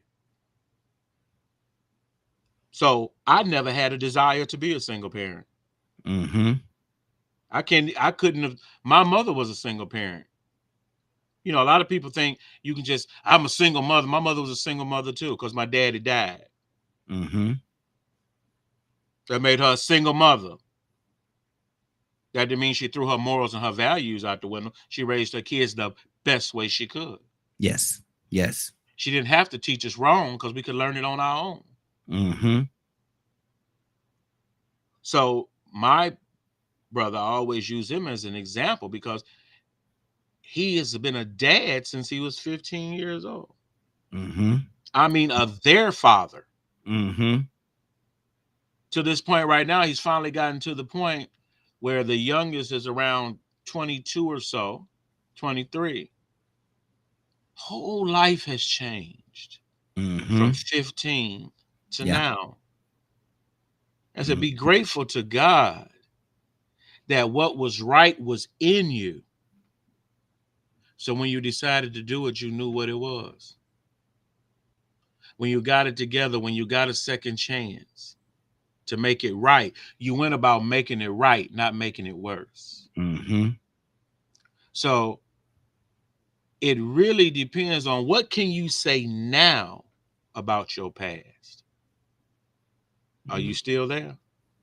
Yeah. Wow. Are you still the same person? Are you still living there? Or are you now focused on what's next? Don't dwell on that which is negative. The story you should tell is the overcoming part of the story. I don't really want to hear a story if you ain't doing no better. But see, the thing about it, and I can agree with you. You want to tell the victorious side of it, but there's a journey to get to that victory, though. There's a huge journey that a lot of times, man, some people fall to the wayside on and for whatever reason. But there is a journey. Well, no, let's not leave it there because this is a Christian broadcast station. Yes. You know the reason. The reason is disobedience and sin. That's the reason. You cannot run from this. It is what it is, and it always has been. Ever since Adam, where y'all at? We hide. Mm-hmm. Why are you hiding? Because they know. And now they're ashamed.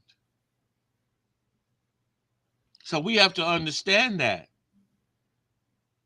I remember they wouldn't let pregnant girls go to school with us. Mm-hmm. I remember when mothers was warning daughters. You got Say 6 friends. 4 of them already pregnant. You keep hanging with them little girls. Mm-hmm. Guess what's gonna happen? Birds of a feather flock together. Mama, everybody, we're not talking about everybody. Because out of your 6 friends, the majority of them are pregnant. No, we're not talking about everybody, baby. We're talking about your 6 friends and 4 of them are already pregnant. 2 of them by the same boy. Lord. Hold on. So am I going to teach you or you going to teach me? One of the two. Good deal. Stay right there for a second. Let me go to Ryan. Ryan, good morning, sir. How you doing this morning? Doing good. How you doing? Hey, doing good. Where you at, man? You don't like you at work? I'm at Columbus right now. Oh, okay. Good deal. Man, what do you say to this topic, man? We're talking about it's very difficult. It's very difficult as an adult, as a quote-unquote single or mature adult. I ain't gonna say single, but mature adult to be a parent, to raise kids. Is the struggle tougher on a teenager? I think mentally it's tougher on a teenager. Why you say? Because they don't know nothing about nothing. Just being real. They don't know anything. They're still in the learning process, if you will. I mean, me myself as a dad, I'm in a world of trouble because I got 3 daughters. And each of them is completely different than the next one. Oh yeah, absolutely. So my 14-year-old, she'll beat you up before she allow you to touch her. She got that tomboy attitude. She's looking to fight. Yeah. My youngest one, still in the Disney princess stage. But her mindset is going to always be in the Disney princess stage.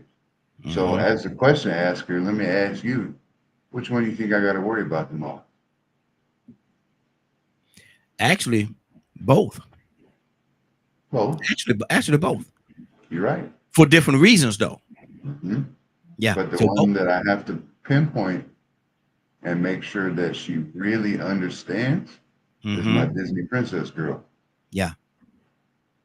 Because you're looking at them, the movies, they may seem wholesome, but they got them underlying messages in there. My tomboy, she might be attractive to a guy because she like chicken wings and sports. So, you know, and my oldest, she moving back in the house today, actually. Wow. She came home. But she a hard worker. She's smart. She book smart. She work at a hospital. She's successful. So I got to keep an eye on her because a bunch of deadbeats try to attach to her, trying to get that free ride. Yeah.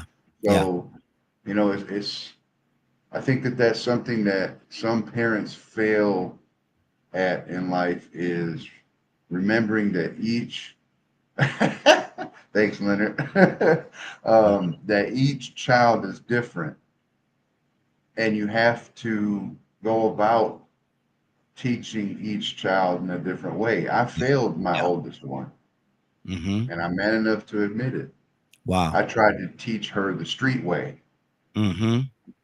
of what's going to happen and who's going to do this and what they're going to try to do.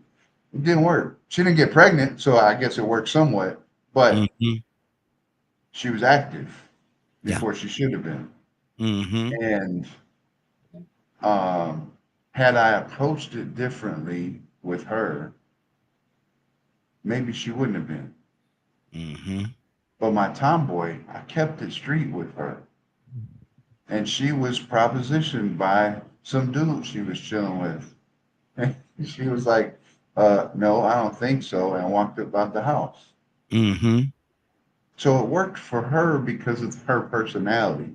And as much as we as parents try to say it's my way or the highway, it don't work like that for every child. Mm-hmm. Yeah. Yeah. Different strokes for different folks. You know what I'm saying? Exactly. Absolutely. Tucson, what's on your heart, brother? Anna from Mississippi, coming to you next. Yeah, I think that it's better when you do support them because they don't want to know what to do. You can't leave them out there. And I know I talk that trash. Mm-hmm. But I bet you one thing. My daughter knows that I'm going to be there for her. It don't make no difference what it is. Mm-hmm. She'll tell you that. Yeah. So will. Mm-hmm. I tell the story about her telling me, I'm going to get married, but it's going to cost you. Who you marrying? My baby daddy. I said, it ain't going to cost me nothing. Bet you that.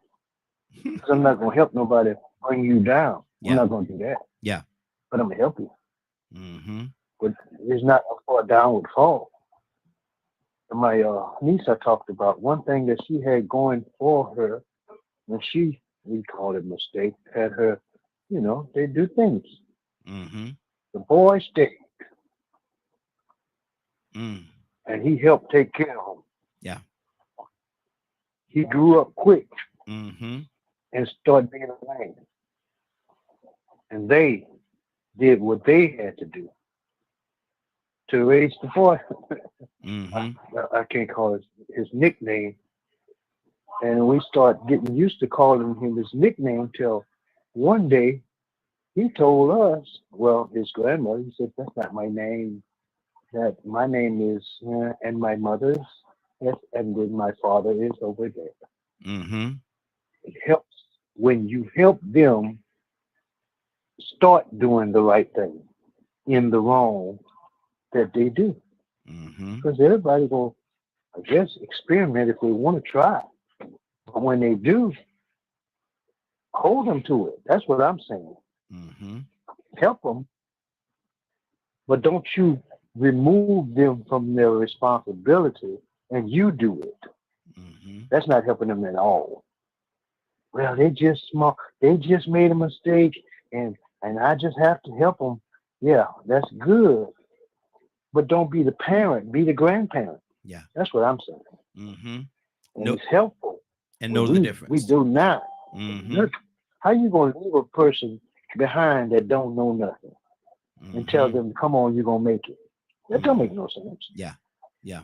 That's so good. We got to do our part for sure, but don't do it all. I see grandparents doing it all, and they drop that kid off and never see him again. They're always busy. They always got something to do. I don't know why I got to take care of them. That's your child. That's why. Yeah. That's your child. Mm-hmm. And you're helping them when you make them do that because children don't forget.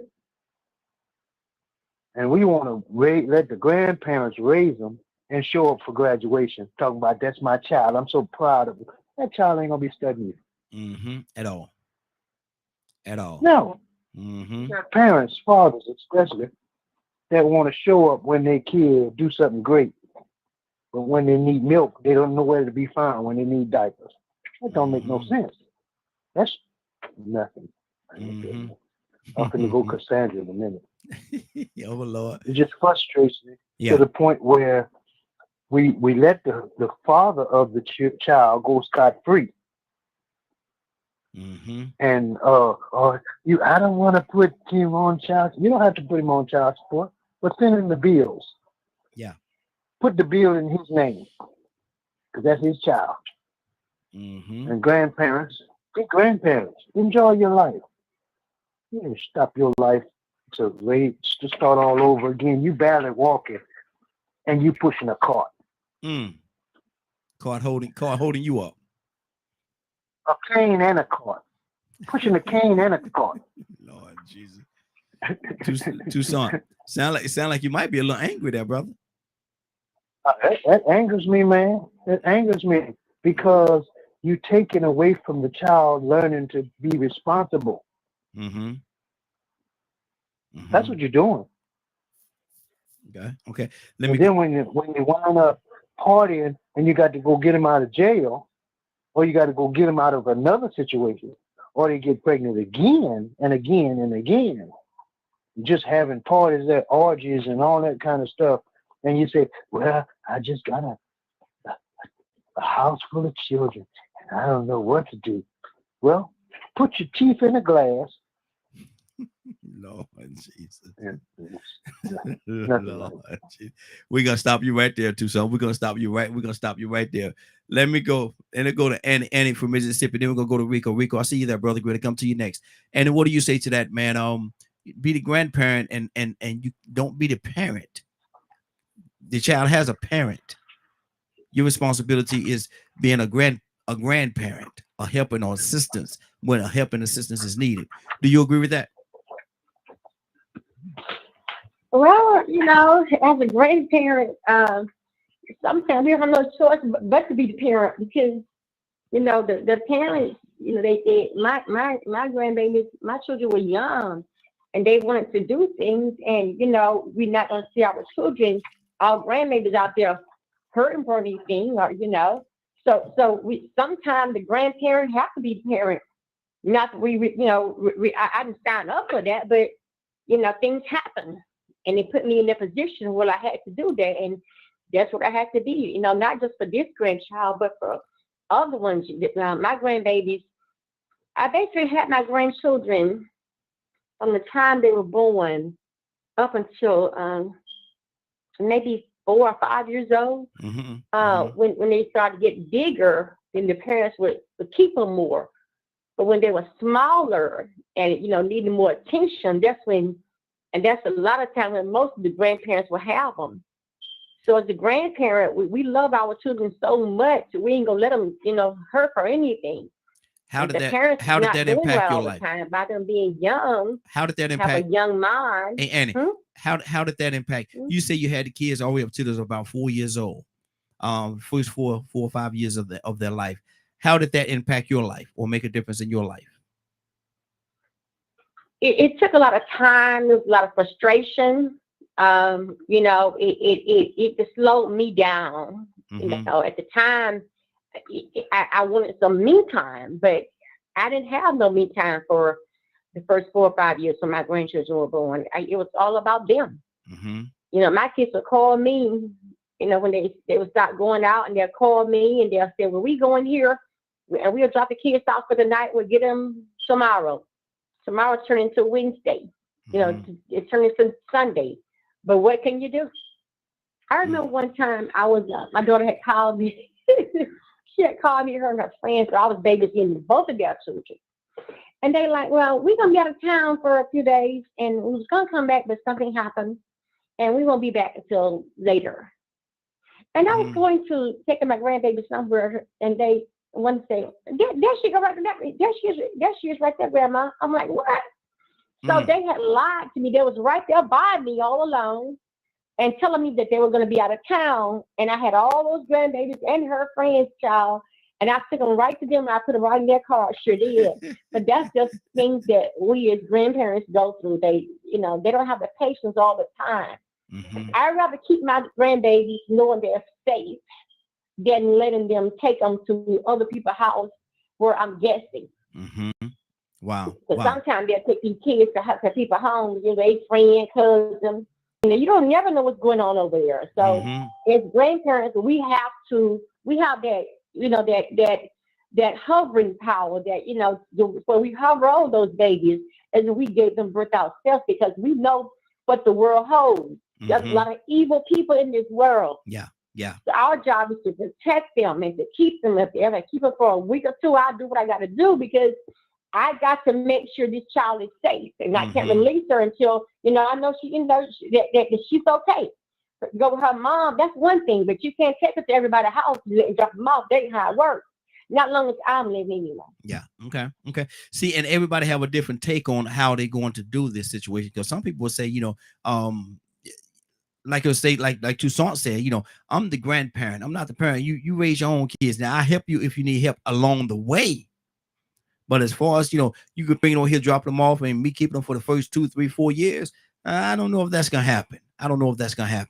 But but other people feel the way you feel. I'd rather have them. My grandmother felt the way you felt. She said, my mother had me when she was young, and my grandmother took over for her. My grandmother said, "Bring me that baby."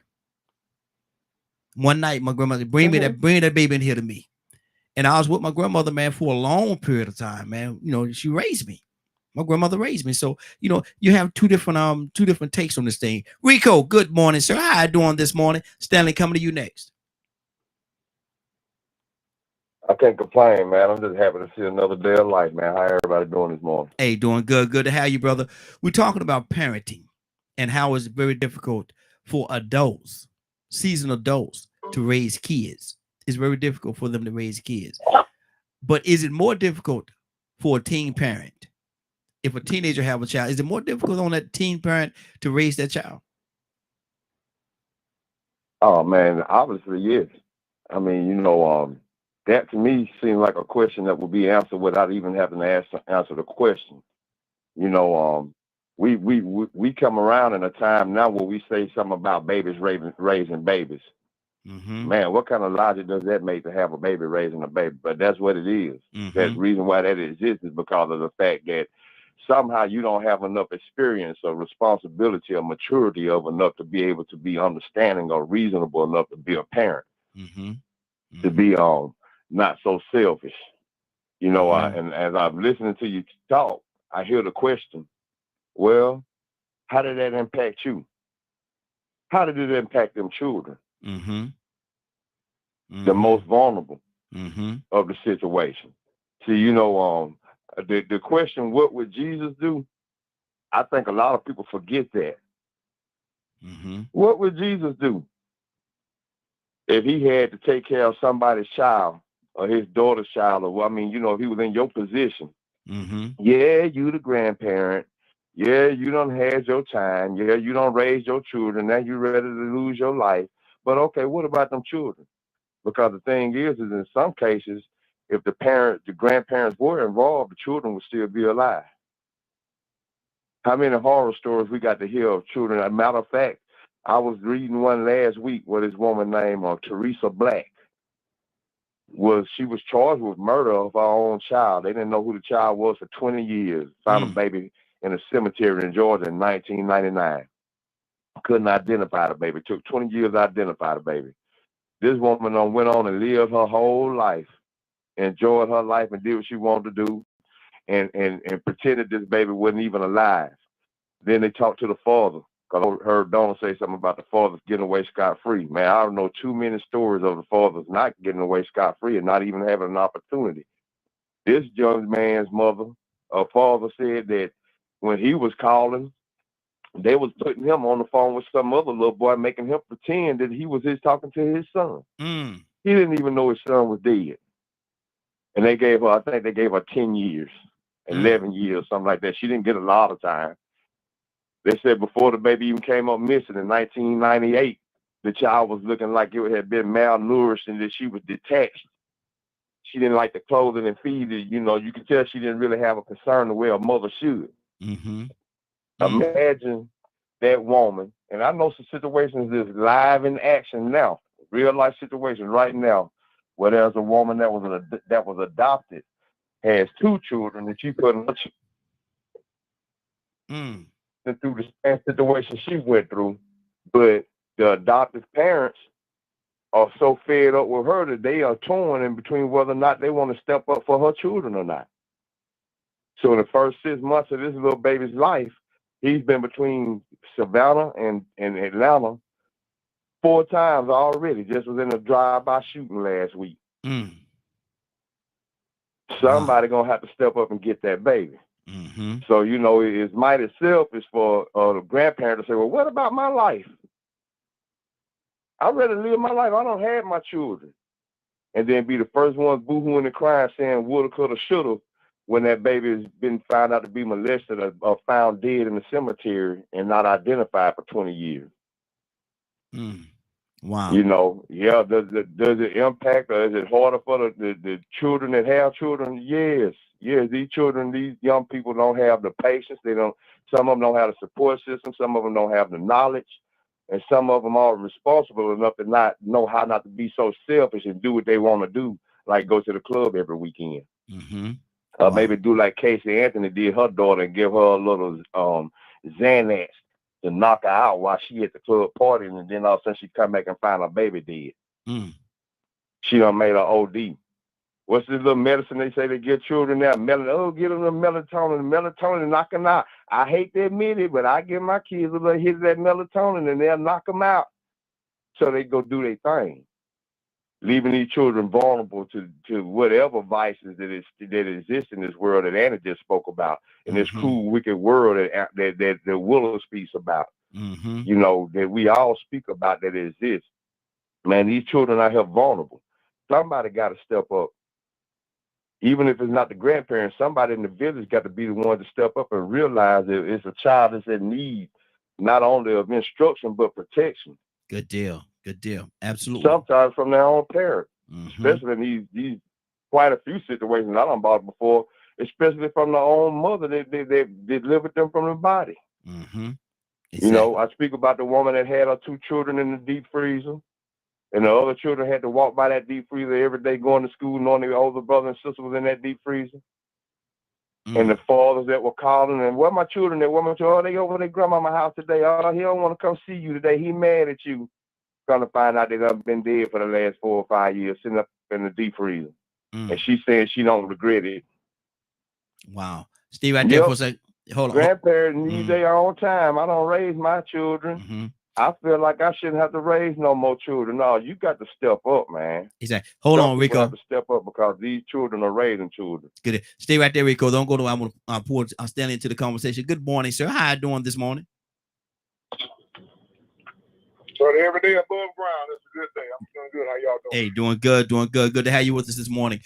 We're talking about children, raising children, parenting, if you will, and how difficult it is for an adult or seasoned adult to raise kids. But is it more difficult? Is it struggle harder if you're a teen parent? What do you say to that? Yeah, because the teen don't know what they're doing from the start. You know, when everybody makes mistakes. So as a teenager, you know, you're not even fully developed to even take care of yourself. So you know you're not equipped to take care of a child. And as grandparents, you know, that's the problem really with Black people, man. We really have to. Hold on, turn left. On my way to the doctor. Okay. We have to not be selfish and help our children. This is our second chance to get it right. And as grandparents, that's what we need to do. We need to help get it right because, you know, we're behind in everything. And you know that as Black people. Yeah. I was telling friends of mine yesterday that every other race is coming in here and they're doing everything better than us. The Mexicans are coming in. They used to come in and pick fruit. Now they're laying bricks. They're putting on roofs. They're building houses. They're getting ahead of us. The Indians are coming in, buying up all the hotels, gas stations, and all this other stuff. And we're being selfish and don't want to help raise our kids to prepare our grandkids for the future. Bro, we just get further and further behind. We have got to step it up. You know, like I said, my wife and I, we have 2 of our granddaughters, and they had them almost 10 years now, and we're going to keep them until they get ready to go to college. Because we feel like we can do a better job with them, provide for them, take care of them, and guide them in the best direction that we can and prepare them, you know, for the future. And as grandparents, that's our responsibility. You know, I lived with my grandmother from the time I was 15 until I went in the military. You know, and my grandmother, my granddad, and my dad, all of them really looked out for me. And I made a promise to myself that when I became a grandparent, I was going to be the grandparent that I could be. Yeah, that's good. And if I would sacrifice some things that I want, I will for them. because it's our responsibility to help them get further ahead than we were. You know, there's a lot of things I want to do, places I want to go, but it's my responsibility to make sure these grandkids are taken care of them. But the parents fall short. You know, I'm gonna be there for my daughters and my sons. I'm gonna be there for all of them, but I'm not going to say, well, no, those are your kids. You know, you do the best you can. Well, no, doing that is not being a great or responsible grandparent. Now, I understand some people have their own life. Well, no, I'm not going to take care of your kids for 2 or 3 years. Well, that's your choice. But as far as my wife and I, if my sons or my daughters come to me and say, Dad, I need y'all to take these kids about a year, so let me get myself together. Okay, we'll bring them on. I'll sacrifice whatever I have to sacrifice because that's my grandchild. Or that's my great grandchild. Bring them on, and we're gonna do the best we can. When you get yourself together, you know, if you have to, that's another thing. We have got to stop putting our kids out at 18 if they're unprepared. Black folks, the first thing they say, you get 18, you're getting out of here. But if you haven't shown them how to balance a checkbook, how to pay their bills, you know, how to be responsible, then you kicking them out to the world. And it might take them 4 or 5 years to get themselves together. But I read something a couple of weeks ago. A guy said his kids and grandkids can stay at his house as long as they need to. If they don't want to leave, they don't have to leave. Because we have got to start taking care of our own. Absolutely. Absolutely. Good day. Cassandra, what do you say to that? Tucson, come to you next. Cassandra, my two mute button people, boy, my two mute button people, they take a minute. Cassandra, you there, Cassandra? Yeah, I was actually, yeah. Yeah, you know, I'm with Stanley. I'm sorry. My children can go out there and they can come back if they need to. I was never that mother to say when you turn 18, you know, you got to get out, and I was never that mother. I was never that person. I believe if they need my help, they need my help. I'm not talking about giving them a crutch, but we keep saying our children are different. You know your child. You know if your child needs that extra time to be, you know, to get on their feet or to get, I'm sorry. I just can't. I'm not telling mine to get, you know, you got to get out because you 20 or 25. I don't care if you 50. If you want to be around me at 50, then you be around me at 50. If you working, you know, you trying to, you helping. I don't care. I mean, some people, that's a problem for them, but that's not a problem for me. I wish that my grandchildren, you know, were still around me. I don't like being alone. I like having my family around me. And, you know, I don't care. My grandchildren, I got 4 grandboys. They absolutely love their grandmother because they know I'm always there for them. They can talk to me about anything. And, you know, that's hard to get young guys to, you know, to open up. But they will talk to me about the girlfriends and the this and the that. And I love that. So everybody is different. My children can stay at home if they need to. If they need to come back, they can come back. You understand? While they get on their feet, I don't have a problem with that. And that's just me. Like I said, everybody is different, but yeah. You know, I'm gonna leave it there. Yeah, they welcome to come back if they need to. Good deal. Good. Tucson, what do you say to that? Mr. Battery Man. I'm glad everybody different. I knew it. Because I don't feel selfish at all. Still don't. And I'm going to stand on that because you got 16, 17 years to prepare your child for life. There's a thing called life that you have to do the best you can at preparing your child for life.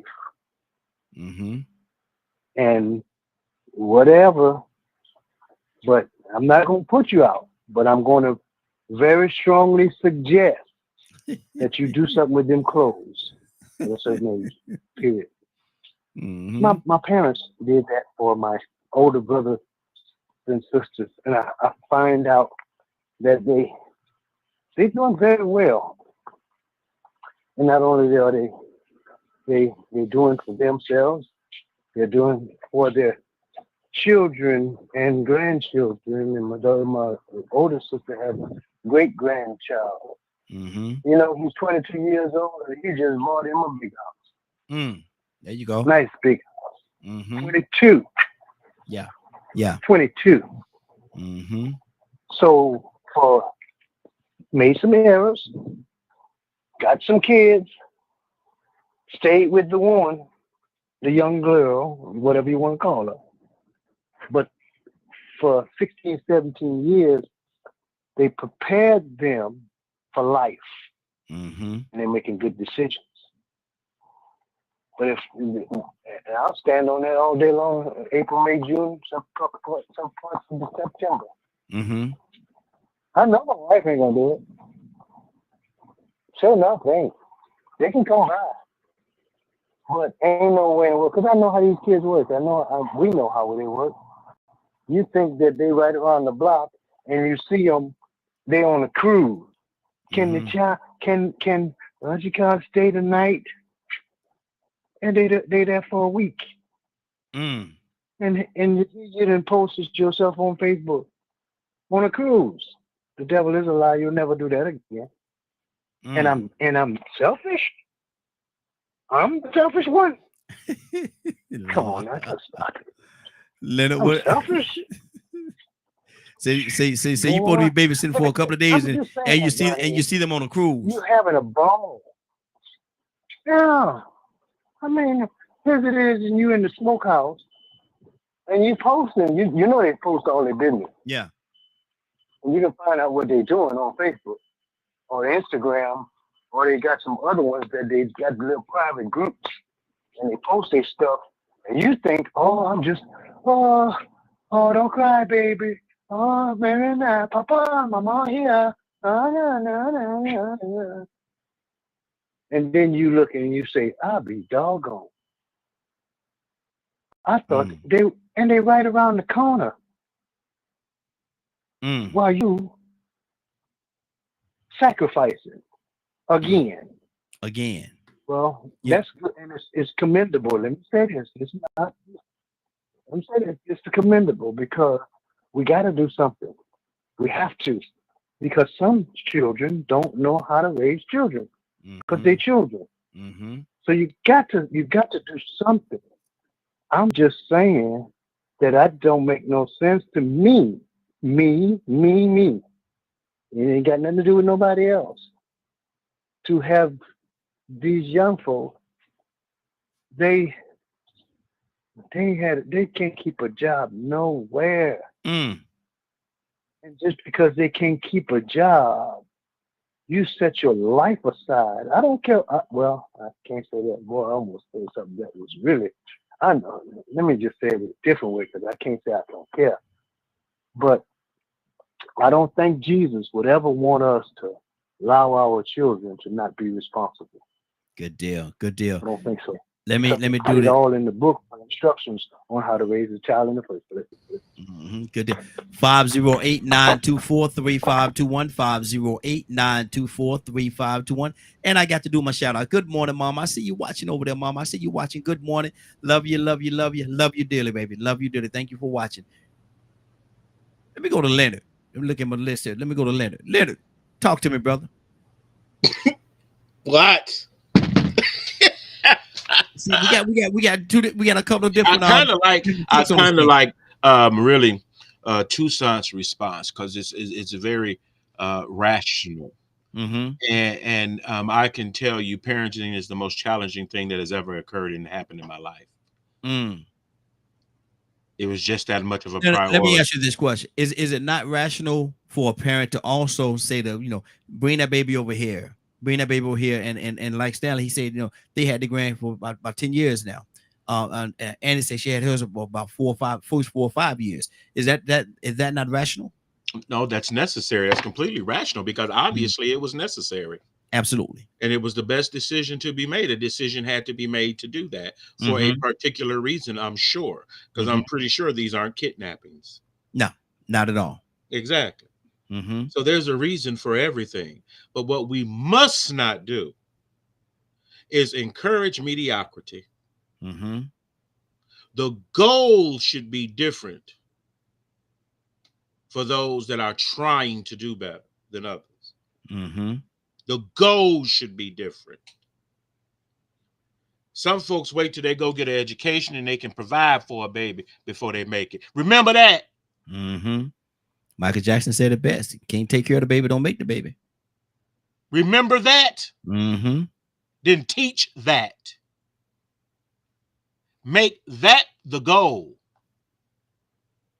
I don't even care if you put some type of reward with it or incentive with it. You need to tell your little girl, I guarantee you, I give you 10 grand cash money if you manage not to be pregnant before 21. This is what you will earn in exchange for your obedience. I'm not trying to do it to prove nothing about me. I'm trying to do something to help you. Everybody talk about, black folks got some myths and everything that keep them in certain positions that really need to be dispelled. And it's going to take about 20 years, at least still, to do that. Because by now, most of your kids have understood that a lot of them have said, you know what? I'm going to break this cycle. I'm going to break this cycle of poverty, uneducated breeding with no thought to the consequences. We have to teach that. So when you fail to do it, you learn to separate what I should have done from what I did and how I'm going to correct it. Now, if you can only develop into the future, that's where your focus should be. You don't change goals and motivations and things because of what you failed and did. You don't make plans from the fall from grace. It's in the getting up. Wow. It's in the getting up. Yes, you sin, but there is repentance. But some of y'all don't turn what y'all kids do into what's okay. And that's why they keep doing what they're doing to you. Wow. What do you all think? Give us a call. 508-924-3521. 508-924-3521. Ryan, talk to me, brother. he knew I was going to come to him. Turn his on. Come on, right. He knew I was coming to him. He knew. So I'm thinking, yeah, it's okay to step in as a grandparent. God knows I wouldn't be here today if mine didn't. Mine stepped in for a different reason, because of abuse in my home. They pulled me out. They took away my mother's parental rights back when they was allowed to do that. Can't do that no more. I'm okay with bring the baby over here, but you coming with it. I'm not finna raise your kid. I'm gonna help you learn how to raise your kid the best way that I can. I'm not taking care of your kid so you can go out to the club and have a week out on the cruise ship. That's not happening. It's never going to happen. And if it does happen, you're going to find yourself out the house, learning how hard it is to raise a child by yourself. The hard way. It may sound harsh to some people, but it's not a free ride. You messed up. You were disobedient. You didn't follow what you were taught. So you're going to have to learn. My mother had to learn. But see, to Rico's point, that part is good, but you also got to take the child's well-being into consideration in regards Absolutely. to this. And that's what I'm saying. You put that on the table. I'm not saying don't offer that. Mm-hmm. That's not what I'm saying at all. But if you offer that and then they turn and put their nose up in the air after you make that offer and they still going to do what they want to do, bye. Mm-hmm. Mm-hmm. That's not what I'm here for. I'm here as your parent to help you. If you don't want my help, bye. Mm-hmm. It's offered to you. It's there. It's readily available. Yeah, free of charge. It's offered free of charge. Yeah. The love is there. Everything is there. But I ain't no fool. Mm-hmm. You're not going to run the streets and leave me in here with your child. Mm-hmm. So you're going to stay right up in here in this house, raising this child like you're supposed to do. You're going to be secure. You're going to have the security of a place, a roof over your head, and food on it. You have the security of that, but you're going to take the responsibility of being the parent at the same time. You got to go to school or you got a job. Mm-hmm. Cool. I'm going to watch the kid while you at work or while you at school. But you better be at work or at school, because if you're not, I'm going to treat you just like you still a child and whoop your behind. Wow. And that ought to make you not want to be in your daddy's house. Wow. Because you got to follow his rules, and now your baby wondering, that's daddy right there. Mm-hmm. Why? Because daddy take care of everything. Daddy is the one providing the safety net. And guess who you ought to respect? Dad. Yeah. Yeah. Wow. I mean, and just put it out there, Raheem. Look what happened with my oldest. She's moving back in today. You remember she left me a year ago for her boyfriend. And she did it in a foul way. And I didn't let her come home for a year. But then she had to go take care of my parents in their elder age. Yeah. And not only work a full-time job, go to school full-time, but come home and have to wipe my parents behind. And now that it's too much and she's learned how hard life is, she's gone from here all the way down here. And then it was, I understand what I did wrong. I'm sorry. And I come home and get a little stress relief. Yeah. Come on. Yeah. Come on home. 508-924-3521. 508-924-3521. Kurt, good morning, sir. How you doing this morning? Hey, morning, man. Morning. What's going on? Hey, doing good. Doing good, man. We're talking about parenting and how difficult it is for an adult. But how much more difficult is it for a teenager to raise a child? Curtis, what do you say to that? That's an easy answer. That it's very difficult. Why so? Because, like, a lot of teenagers really have not had the chance to, I don't want to say live life, but they have not had the chance to live life on life's terms. You know, they've been living life on the terms of, for example, their mamas and their daddies. Well, when you have to live life on life's terms, mom and daddy, and in most cases, really can't save you. So what happens is what happens. You just got to deal with the fallout of that. And that's just what it is. So a lot of kids really haven't had the chance to do that. And then once given the chance to do that, most of the time, they fall short because there's things that happen that they don't know nothing about. Like, man, I get kids off the street. You'd be surprised that a lot of these kids don't even know. We get them off the street, we get them a housing voucher, and they don't know the first thing about the simplistic fact of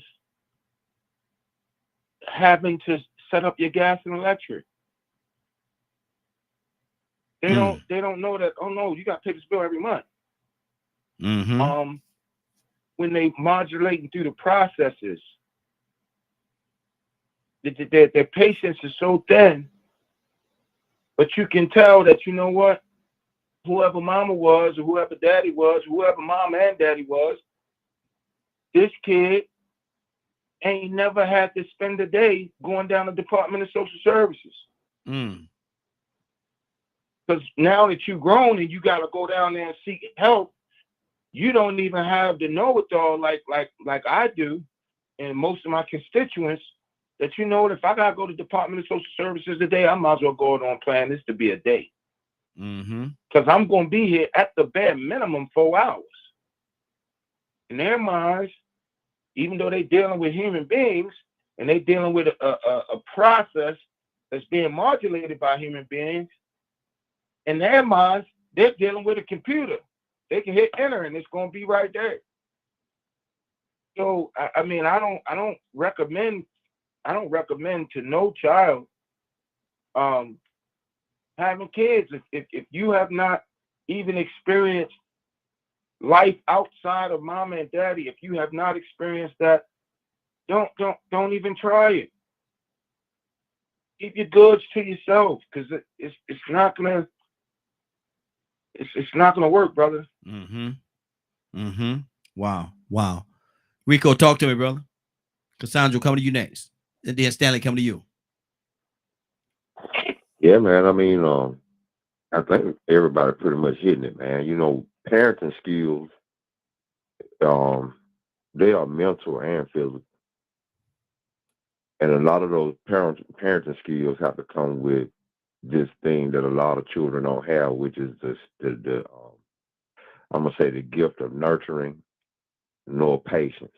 You know, when you got young adults or young children, young adults, having these children and not realizing that a newborn baby might wake up every 3 hours. But you don't know now what it feels like to really want to get some sleep, because you ain't never really been about sleeping. You've been living a young, fast life. Maybe you working, maybe you going to school, maybe you making it off for 4 or 5 hours of sleep a day. Maybe you're a party animal. But now all of a sudden you didn't realize the responsibility that came with this child. Now all of a sudden, we finally got this child asleep, and just as soon as I thought I was gonna get me some sleep, So, it starts becoming known. It's been known for a long time that a lot of times when these parents do end up being their children's worst enemy, the ones that actually hurt their children, abusing their children, and beating them when they're babies, it comes a lot from frustration. This dang baby won't stop crying. I don't know what's wrong with her. Man, you know how many young adults I heard crying because they couldn't stop the children from crying? I almost had a nervous breakdown. They didn't have the patience, and the lack of patience made them not have a calm enough mind to sit back and just say, okay, slow down and figure out, why is this baby crying? Does it have a rash? Is his stomach hurting? Is it colicky? I mean, so many different things. But once again, you can't expect people to read a book of Chinese and they ain't never read Chinese before. You got to have some experience or something. And so, I guess that's why in the past, baby dolls was such, I ain't gonna say a necessity, but it was almost like a what would you call a pathway, a trainer. They would train little girls to play with dolls and play with baby dolls and learn how to be sensitive. In some schools, I think they had classes where they actually sent children home or young teens home with babies to take care of that would mimic crying. There's a project. Just to show you what the experience would be if you decide to have a child at an early age. So, it goes back to like what Curtis said and what I said earlier. That question that you asked is very obvious that it's harder on the team, because you do have to have experience in everything. Even when you're an adult, experience is everything, man. I mean, if you don't have any experience or don't have anybody to even start trying to train you to prepare you for these experiences, which a lot of parents don't. A lot of parents don't train their children to be prepared to be good parents. or they don't even train their children to be good protectors or providers for the elderly. But when they get old, but see, that's what you have to do as a parent. You have to prepare your children to be caregivers and to be compassionate, because one day you're going to have to depend on them to wipe your butt, or to put you in a nursing home and have somebody that don't care nothing about you to wipe your butt and to beat on you. That compassion is everything. So, yeah, it's very hard, but, sacrifice is the key. Sacrifice is the key to everything. Yeah. Everything that we talk about every morning that you get on this show and wake up and start talking about the things that's going on. Sooner or later, human beings got to realize that sacrifice is the number one tool that we are supposed to use to make sure that we are living in I'll say going down in the right direction for mankind, humankind, and as individuals, not just as a group or as a society, but as individuals. We really got to understand how important sacrifice is to keep us from being so selfish and single-minded on what we want, or the impact that things will have on us personally. Sometimes we have to take ourselves out of the equation and think about the most vulnerable, or the people that will benefit the most. What's right? Like I said earlier, what would Jesus do? Good deal. Good deal. Now, I said I was gonna go in a certain order. I didn't write it down, so I don't know whether I see Cassandra or Stanley gonna be next. So let me go to Cassandra, and then Stanley, I'm gonna come to you. Cassandra, what's on your heart? Yeah, as like I said, I was a teen mother, and I went through a lot of abuse during my pregnancy and even afterwards. And you have to, and I understand people that just believe that because a kid is 18 or a person is 18, that makes them knowledgeable enough to be on their own. How is that? How is a number? How does a number, an age, make you? I know people that are 20, 30 years old that are still have not developed into responsible adults. So how is it that we can just say, oh, you 18, you need to be, I cannot, because we know that our young people are different mentally. There are some 18-year-olds that are like 14-year-olds, 13-year-olds. They're not mature. They have the age, but they're not mature. Does that count? Does the fact that they're not mature enough to do it on their own, does that count? Listen, and they got pregnant. I get it. Whatever reason they got pregnant, I get it. But if you allow them to actually have the baby, then a lot of times they need help. That's all I'm saying. I'm not talking about nobody living on you for the rest of your life, but you do put that baby at risk when you just go like, well, you can't stay here. And Rico is right. It's a lot of damaged children out here because their parents were immature and not knowing what to do, and they were put out to operate on their own. So that's just my opinion. I'm just not that kind of parent. Wow. I'm just not. I don't think that the age makes them responsible. I don't care how much you teach them. I don't care how much Bible you give them. Just because they're of age, 18, does not make them mature enough to be able to handle certain situations. That's good. That's good. Stanley, talk to me. A lot of time it has nothing to do with age, man. It's maturity and how one grasps the responsibility that's before them. What do you say, Stanley? Well, like we said, 18 doesn't make you responsible. It might make you an adult legally, but if I'm correct, and it's been a while since I took psychology, but I don't think the human brain really fully develops until you're about 26 years old. Amen. And what we have to look at as well is, just think about it, I'm 60 years old. Mm-hmm. We're not really that far removed from civil rights and all that kind of stuff. So a lot of our parents didn't really know how to be parents because they were fighting so many other battles. So if you have parents that grew up in that era and grandparents that grew up in that era, they was fighting a lot of other things, plus trying to raise children. So it's a lot of children and grandchildren now that at our age that really didn't get the nurturing and the education, a lot of things that they should have gotten because the grandparents and the parents back then really didn't know what they were doing because they were fighting other battles. Mm-hmm. So what we have to do, if you learn better, you do better. And I can't speak for anybody else other than myself on this line.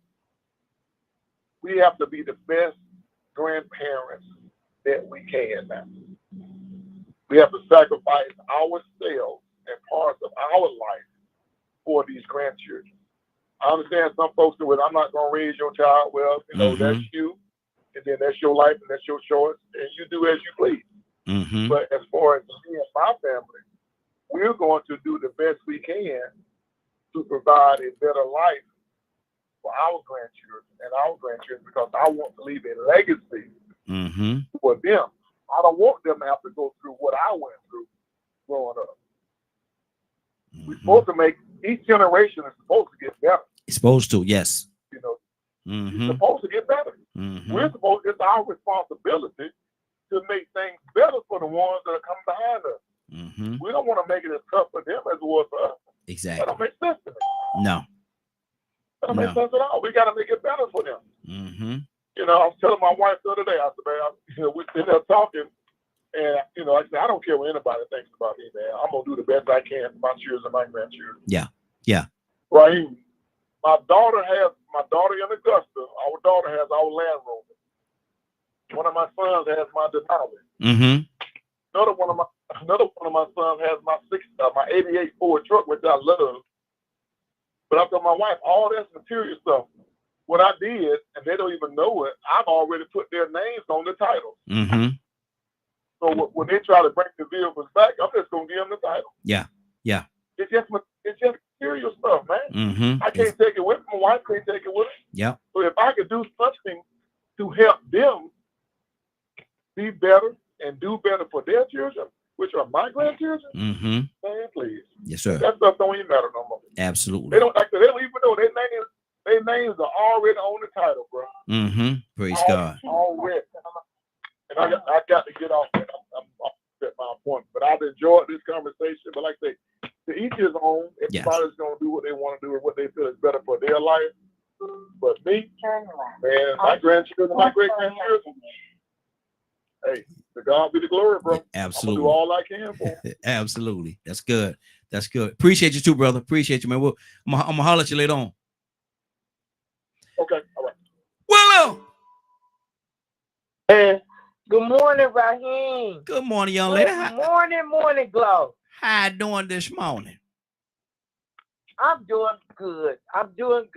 Good Yeah, deal. you know the enemy always trying to work, but that's okay. There you go. He's not gonna get the victory. Not today. Not today. Not on this day. Not on this today. day. Not today. Exactly. Well, we're talking about parenting and how it's very difficult for adults, seasoned adults, to raise children. But is it just as hard or harder on teen parents?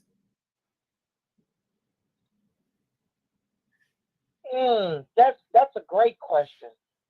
That's a great question because, and I'm gonna say, it just depends on how old you are too. Because I had my baby real young, so it was very hard, very very hard for me in the beginning. But if I was to raise some children now, it wouldn't be as hard as it was when it was hard then. And I'm gonna tell you why. Because as you learn in life, as you get older in life, you learn more and you understand more about life. See, when your parents are not talking to you about life and you have to experience it and learn it on your own, it gets harder. But if you got that communication piece falling from one generation to another, to another, you're good. Mm-hmm. And then here's another thing. If you have a single child, some people believe just having one child it might be pretty easy, but not necessarily so, as if you were having many.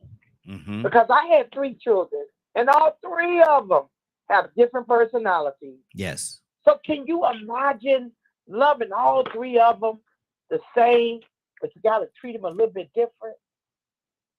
Mm. So it just depends on the situation, Raheem. You know, that's a difficult one. Mm-hmm. Because even when you teach and you train your children, when they get older, they still have their own mind, their own free will to do what they want to do. Exactly. And that's on my heart. Good deal. Tucson, what do you say to that, brother? Talk to me. Kurt, coming to you next. Yeah. I had I guess a couple of years ago, I didn't have a nickel to my name. I guess I don't know. I couldn't pee out the pot. Mm-hmm. But then all of a sudden, life started changing around very quickly, and I thank God for it. And I can't explain it either. But I got 15 grandchildren, and any one of them, especially the older ones, you know what they do? Ring the phone anytime. Mm-hmm. And they know it. They can always, if mama and daddy can't, whatever, for whatever reason, they always, I don't know how that happens. That here's, let me change the tone of it, I guess, my tone at least. He gives us what we need to accomplish enough for us and the next generation. I don't even understand how you do it. Mm. And you know, I'm right. You can do the best you can with your life. Yes. And your kids, if they come around and you know they don't never leave home totally, even when they're doing good. Mm-hmm. And then if they need, you always got it. And then the grandchildren, you always got enough for that too. I don't know how that works out, but it works. So what I'm saying is, I know I'm the tough guy. I try to be that tough love. But let that phone ring. Mm-hmm. All that noise, it's not necessarily noise I'm talking. Because what I'm saying is, I'm going to let them make the best try at doing it yourself as you possibly can. Because you have been given all the tools you need to make it. Mm. You've been given it to. You've been told. You've been shown. You've been watching. You've been observing. You saw mistakes made, and you saw not. You mean to tell me you got a problem and you quit your job? No, sir. I'm going to work. Mm-hmm. I'm going to go next to where you at, Daddy. Where you think I'm at? I'm at work. Mm-hmm. You don't see me laying around at the house. I'm not doing that. Mm-hmm. Oh well, you know you got us this situation and it didn't work out. What you gonna do now? I'm gonna try again, and I'm gonna try best, and I'm gonna come up. I'm gonna come out of it. Mm-hmm. And these are things that we do as parents while our kids are watching us. So don't be the one that gives them the excuse to do nothing. That's what I'm saying. Mm-hmm. Don't let them do nothing while you do everything. That just don't mean, and I know they got life. They got to finish their school. You want them to have an education. Good. That's fine and dandy. Mm-hmm. But, you know, back in the day, they used to say, hey, look at your little brother or your cousin. Your little cousin is here. Your little cousin here. But nobody knew that when you was raising your grandchild, that your daughter that you sent off for 6 months or whatever, and she came back all of a sudden. And then, you know, we kind of hid it under the rug a little bit. And now mama got a little brother, another son or daughter, and she never showed her pregnancy. She was raising her grandchild. So it was did differently, but it was the same. Yeah. Wow. My kids know I got insurance. I'm paying on insurance. It's not mine. I got cars in my name that I don't drive. I'm like Sanders. If you need something, if you can't go get it, well, I'm trying to figure out why I'm that, anyway, what I'm saying is God puts us in a place that not only we can do ourselves, but we can do for our family that's coming behind. That's all. Good deal. Good deal. Kurt, thank God. Kurt, talk to me. Rico, coming to you next. Well, it ain't much I can say, but I mean, it ain't already been said. Why is it so much? Why is it so much harder on a teenager? Why is it so much harder than the other outside of the obvious reason? What do you think it is, Kurt? The obvious is enough. There is no outside the obvious. There's no outside the obvious.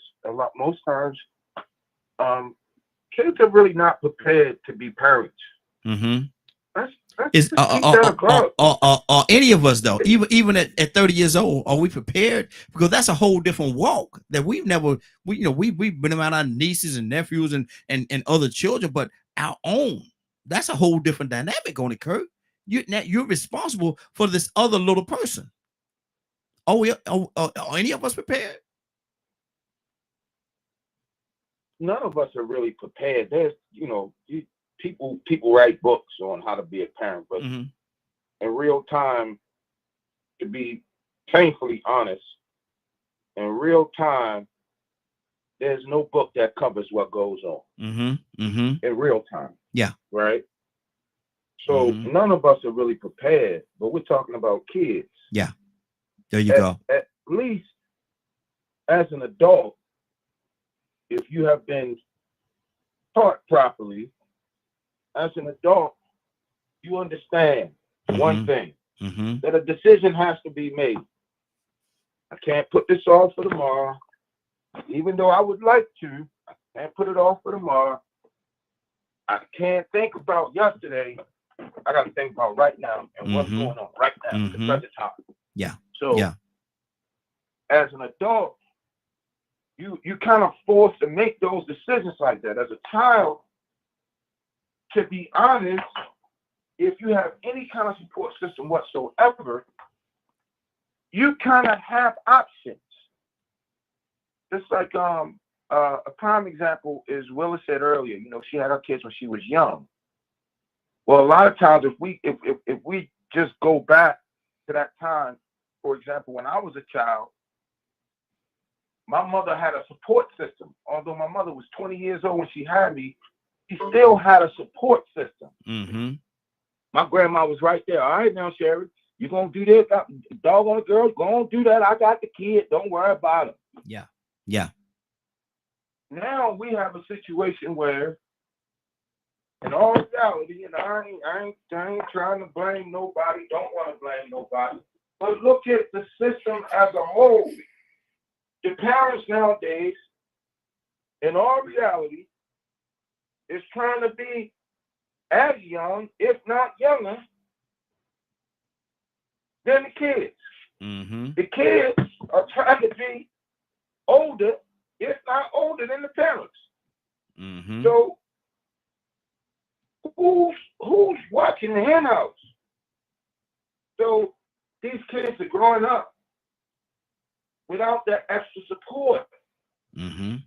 Wow. They don't have the support that we had, y'all. And that's a guarantee. If you look at the dynamics of the family have not changed, Kurt. So why don't they have the same support? What is it that has changed? The family is the same. Don't say that, because you gotta pay attention to society, bro. The dynamics of family has changed.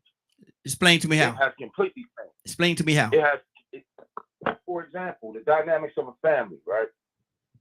Look up the rates of children growing up in one-parent households. Look at the rates of children growing up in households that have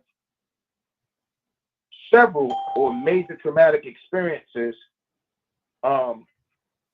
Look at children growing up, the difference of children growing up in the 60s, 70s, and children growing up now in the violent crime rate. Mm-hmm. You got a lot of kids that saying, I got a young boy I'm working with right now. His 3 best friends, every single one of them died a horrible death. One of them, wow, brains got blown out right in his face. The boy had brain matter in his mouth. Wow. Right? Wow. So there's a different dynamic that we saw some of it. We saw the beginning of it, but what we're seeing right now, another family dynamic. What we're seeing right now is the children of the children that caught 20, 30, and 40 years that was over sentenced. So even when they did see their father, they always seen him behind a cage. Wow. When the father did come home, he was still half institutionalized. So there is a change in the family dynamic. We might not want to agree with it. We might not want to admit it, but there's a change in the overall family dynamic. We ain't even talking about, now you got the LGBTQ community, they raising kids. That's a change in the normal family dynamic. Okay. Stay right there, Kurt. Hold on for a second. I love where you're going, but let me pull some more people here. Let me go to Rico. Rico, what do you say to that, man? It's said that, and we're talking about raising children, and it is very difficult. It is very difficult for an adult, a seasoned adult, to raise children. But is it more difficult for a teen parent? And if so, what makes it that much more difficult? What do you say to that, Rico?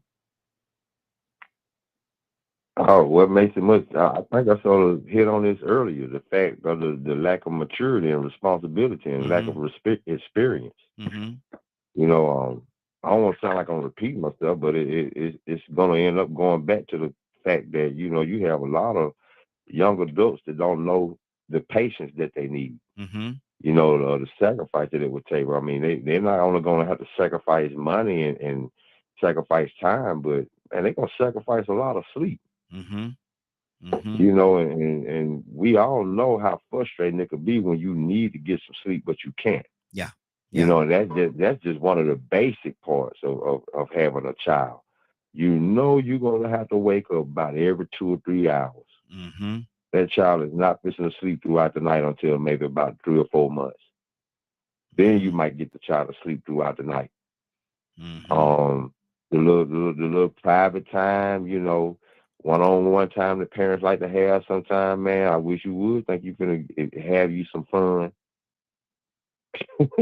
That child probably gonna wake up in the middle of the night when you trying to make up in the middle of the night and do something. Oh, dang, here go that baby crying again. Oh no. I mean, but you got to be patient. Yeah.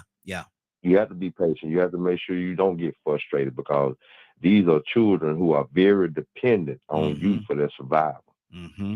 Exactly. And that's good. That's good. And that survival can come all the way down from being sick, having a rash. I mean, there's so many different things that can happen with a child that child can't even express to you what's wrong with it. You got to be patient enough to figure it out. And, you got to have enough concern to want to figure out what's wrong with the baby, or to even compassion to even realize something is wrong with the baby, instead of just thinking, well, that's what babies do. They gonna cry. Sometimes you just have to let them cry. No, something ain't right sometimes. Yeah. It ain't the fact that the baby is a cry baby. Maybe it's just the fact that baby got a rash. And very uncomfortable. Very uncomfortable. Yeah. Exactly. So, that responsibility, man, it comes with maturity, and I say that everybody has a first child syndrome. Everybody's first child is really the practice child. Depending on your upbringing, depending on your level of responsibility or compassion, reason and understanding, you might do good with that first child. If you really think to yourself, well, you know what, man, what would I do if I was that child? Put yourself in that child place and just, think about, why would this child be crying? You can probably be a very good parent for the first child. But in most cases, that first child is your child that you're learning from. Practice. Yep. Exactly. And in the process of you learning, man, if you ain't careful and you don't have a good structure, solid foundation within yourself, then you might do a bad job with that first child. Especially if you don't have the right support system to come in and give you some help. You know, if I ain't mistaken, I think in the past that it was custom for women to have all type of hands on deck to assist her when she first had that baby, that first 6 weeks. Yeah. I always heard that the mother, that mother may come in and take over all the duties. Give me that baby. I'll change the pamper. I mean, and I can remember seeing instances of where women had their children early in the first few months, having all that assistance on hand. Now people don't have time for that. Exactly. Stay right there. Let me go to Leonard. Leonard, what's on your heart, brother? Excuse me. Just listening to people's experiences and things like that, you know, I think you do the best you can. And hopefully your best is grounded in sincerity. The most thing I like about young people is those young people who say to themselves, I'm going to break the mold. I don't care what that situation was. Yeah. I'm going to be a much better parent to my child than my parent was to me. Is that easier said than done sometimes? Well, it's always easier to say something. That's just how that goes. Yeah. But you have to commit to doing that. It does not make no sense to talk about how easy something is not, is almost to say that you're ready to fail. No, I'm just looking at the reality of the situation. And like you said, it's real easy. It's real easy to make those statements. It's real easy. But once you're in the game, man, once you're in that fight with Mike Tyson, it's real easy to say I'm gonna knock him out. But once you get in that ring with Mike Tyson and you're in that ring and he's throwing the young Mike Tyson throwing them bolos at you, you know, it's a whole different situation. Well, yeah, and that's why you should have been prepared. The only thing that's gonna change the situation is somebody got to look at the outcomes of other people. And say to themselves, I don't want to be like that. That's good. I don't want to be in that situation. Yeah. My mother did exactly that. Oh, you think them streets got something for you? Go out there and see. Yeah. Go and explore. Young man. I'm not going to tell you can't do nothing. You're going to learn how to have enough sense to make the decision yourself. Ask these folks I look after, do they like laying out there in them gutters drunk? And how they feel about themselves. Now, if that's what you desire, don't go get that education and you're going to be laying right next to them. Wow. Everything was an application to life. It wasn't theory. Good deal. So we have to understand that, one, you have to teach your children to do that which is right. And one thing I would want Black people to stop doing. Respect the age of responsibility. Yeah, that's good. That 40-year-old people also talking about, well, them kids what? Them kids is grown. You don't give them no excuse. Yeah. You put them in, like, I like how my man Tucson says. Put them out. You can come back. I'm gonna be there for you, but what I'm not going to do is enable foolishness. Wow, that's good. Y'all got boys that y'all letting stay in y'all house, go out and screw everything, make babies all over the place, and then want to act like it's the girl's fault. And you trying to protect him, this grown man out doing these things now, but he's still your little boy. Wow, stay right there. Ryan, what's on your heart, brother? Ryan? I'm here. Yeah. It's different. Like Rico said, listen to other people and their life experience. Mine was different. Growing up in an abusive home, having to fight not only my mother but my stepdad, and then having my own flesh and blood throw me out in the street and choose somebody that over me that's not even my dad. So I got tossed out in the street. I had to live that street life. But I think it's one of those things that some of us have to go through, and it was a blessing for me more so than a curse. At the time, I was cursing. But in the end, I learned so many different valuable things that I could take back to my children. And a lot of them, we still struggle with things today. I'm not, I travel around for my company. I'm in a very good spot, but life is still hard. And they see that every day. And so when I come on these business trips, like I am today for a week, my kid's blowing up my phone. Yeah. They just want to see my face. They want to know I'm alive and coming back home. And I think that that's the message that I want to leave to my kids is stay with who you have your children with if it's a good scenario, right? Don't put yourself in an abusive situation, but you want your kids to love you, but they understand that I'm not their friend. Yeah. I'm here to fully support everything that they want to do and make sure that their life goes well, but I ain't your friend. Don't talk to me like I'm your friend, because I'm not. Yeah. You're still in the growing phase. You still have a lot of things to learn.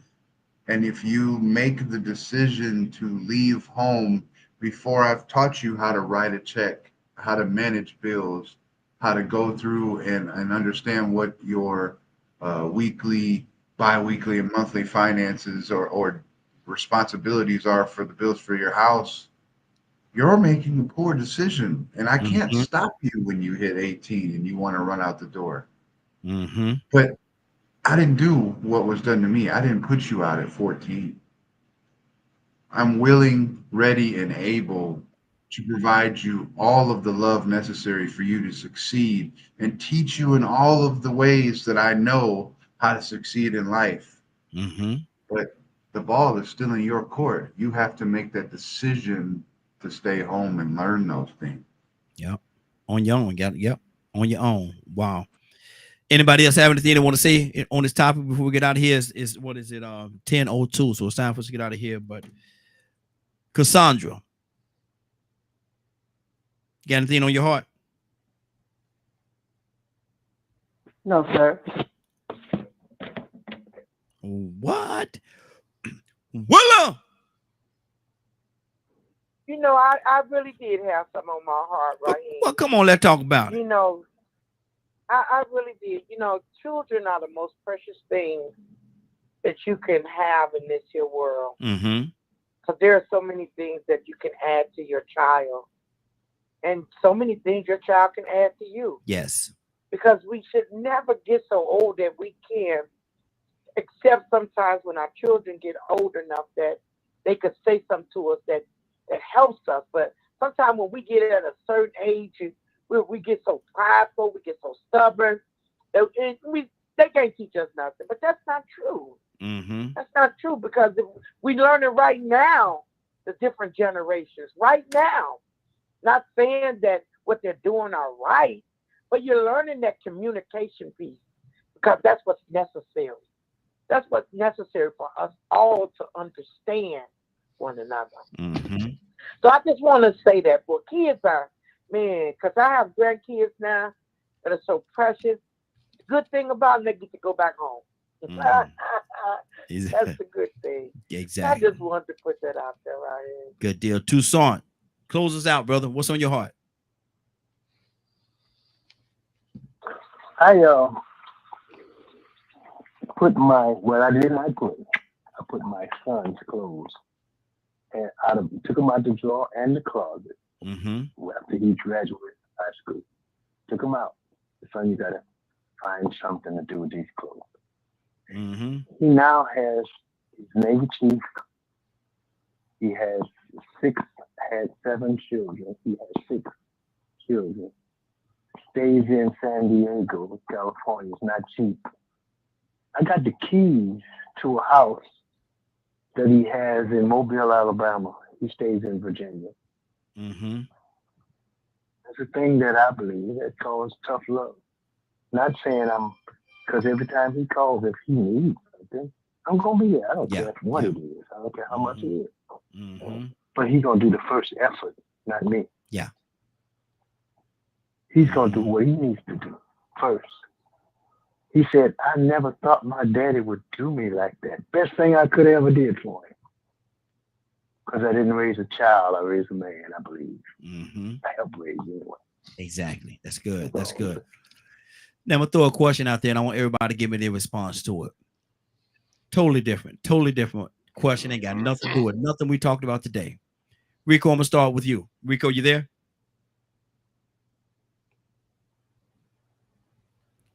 Rico, you there? Yeah, go ahead. What is the #1 best Eddie Murphy movie of all times? Life. Wow, you hit a home run with that one. Yes, sir. Yes, sir. Toussaint. I think I'll watch it tonight just because you said it. There it is right there. There you go. There you go. Right. Voila! Rico stole my answer. Okay. Good deal. Cassandra? Cassandra? Yeah, I don't remember the name of it, but it's the one where he was an executive and he was playing all these women, and then a woman, Boomerang. I think it was Halle Berry, came along and busted him down. Yeah, Boomerang. Now, Yeah. I don't know the name of it. Boomerang. Yeah. What's the name of it? Boomerang. Yeah. Boomerang. Huh? That's Boomerang. Boomerang. That's it. Yeah. Boomerang. Okay. Good deal. Good deal. Ryan? I'm gonna have to go with Delirious. Oh, the stand up. Yeah. Okay. It's still a film. Yeah. But Yeah, it is. It is. good. Yeah. Good deal. Leonard, ain't no telling what we're about to get with Leonard. What we're gonna get? What you got, Leonard? Ain't he gonna what you got? Well, I used to watch Life all the time, but I like Harlem Nights just as much. I like Harlem Nights quite a bit. And then I love his animated series, The PJs. Okay. But he makes, I think I was talking with somebody else about, a guy that can usually come up with a hit. And Eddie Murphy is one of those guys. There's been some that I haven't liked as much as others. But Life and Harlem Nights been on repeat for a long time. What about Dr. Dolittle? I like Dr. Dolittle too. I didn't like it as much as Life. No. And Harlem Nights and things. Movies for adults. I prefer those movies. I even love Vampire in Brooklyn. Nah, I ain't care about that one, man. I ain't care for that one at all. I'm surprised nobody said 48 Hours or one of those movies too, because those was classics too. It wasn't as quote unquote funny as Life. But about the Nutty Professor series. Nutty Professor, yeah, that was good. Ooh, what's on my lip? Ooh, what's on my lip? Hercules. Yeah, but Eddie Murphy has some real good. I wish Curtis was still here so we could get his take on it. But anyway, time for us to get out of here. Time for us to get out of here. Cassandra Alexander Green. Her and that doggone mute button. It's right there. Raheem, I am peeling shrimp. I'm peeling shrimp for my shrimp and grits. Oh, okay. What? You burned up the kitchen. Okay, you burned up the kitchen. I understand what you're saying. Cassandra, somebody joined us at 8 o'clock, 8:30, 9 o'clock, 9:15, maybe even 9:30. And they say, man, I'm loving this conversation. They're talking about something that I really want to hear more of what they're saying. Cassandra, is it possible for them to hear some more? It is absolutely possible for them to do that. All they have to do is at 3 p.m. Eastern Standard Time, they can log on to dkmmediagroup.com and hear or see the show in its entirety. Good deal. Good deal. Now I got one more piece of business I got to take care of before we get up out of here. Let me see if she's still here. Is she still here? Willa! Hey, Raheem. Willa, are you ready?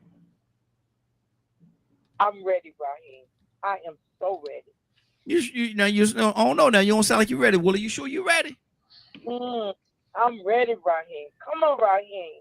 Okay. Let's go. Well, Willa, if you say you're ready, I ain't got but one more thing to say. And that is, Willa, Let's go. Amen, amen, amen. Father God of heaven, Lord, we just thank you this morning. Lord, we thank you for waking us up and giving us another chance at life. Father, we thank you so much. I tell you, the enemy is running rapid, Lord.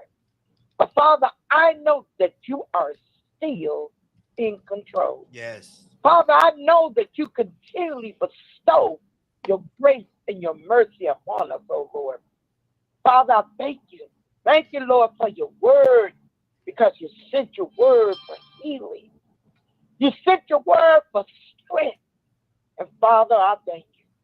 Father, I'm praying for those who asked for prayer this morning, oh Lord.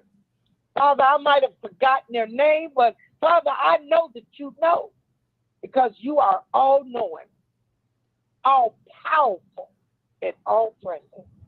Father, we thank you, and we honor you this morning for this show, Lord. The Bible teaches us and says to train up a child, train them up. So, Father, you told us in your word on how to teach our children, how to show them the right way, give them direction, oh Lord. And Father, I thank you for your knowledge, Lord. Father, I honor you and glorify you, Lord. Touch each and every last one that's whatever it is, oh Lord, that they're struggling with, Yes, Lord. whatever circumstance Yes, Lord. that they are in right now, oh Lord. Father, they need you, oh Lord. So, Father, I'm asking you to touch their hearts. That anything that is not of you, oh Lord, Father, I'm asking that you take it away. Yes, Lord. Thank you, oh Lord. Thank you for the morning glory. Thank you for Raheem and his family. We honor, praise, lift you up in your son Jesus' name. Amen, amen, amen. Thank you, Lord. Yes, Lord. Yes, Lord. Good deal. Good deal. Anybody got anything before we get out of here? Raheem, I did want to say something. Say something. Don't allow failure to set the standards. Mm-hmm. Keep the standards high. Mm-hmm. Give them at least something to reach for, as opposed to just settling for anything. Mm-hmm. What's I used to say the thing before you get off, before you end the show, he used to say something like this. He said, always shoot for the moon. And even if you miss, you are still amongst the stars. Right. And I think that would help us a whole lot than just accepting what the world has put on our plate. As believers. Why did he shoot for the sun? Why had to be at nighttime? Why did you take a shot at nighttime? You know what? I'm just trying to figure. You did shoot for the moon, and at least I you'll thought it was shoot for the stars. No. He used to always idea. No, he used to always say, I'm thinking it might have been Tom Jones. It was one of them guys. He had a show. He used to always say, always shoot for the moon, and even if you missed, you'll be amongst the stars. Yeah, I remember. I just can't remember who used to say it. Yeah, I remember the saying. They said every time for the end of the broadcast. But you know, Raheem, that's gonna change our situation when we stop accepting failure as a standard. Yeah. And you know another thing? There was a comedian.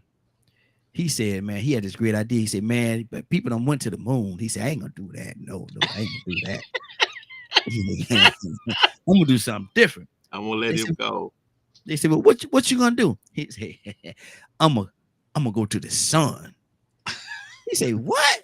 You gonna go to the sun, fool? The sun is hot. You gonna burn up? He said, I done figured that out. I'm gonna go at night. You can't let that set the standard. You just can't. We can't allow fools to lead. We can't do it.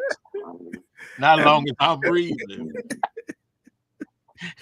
That fool say Tucson. That fool say, I'm gonna go at night. Okay, bro. Go ahead on.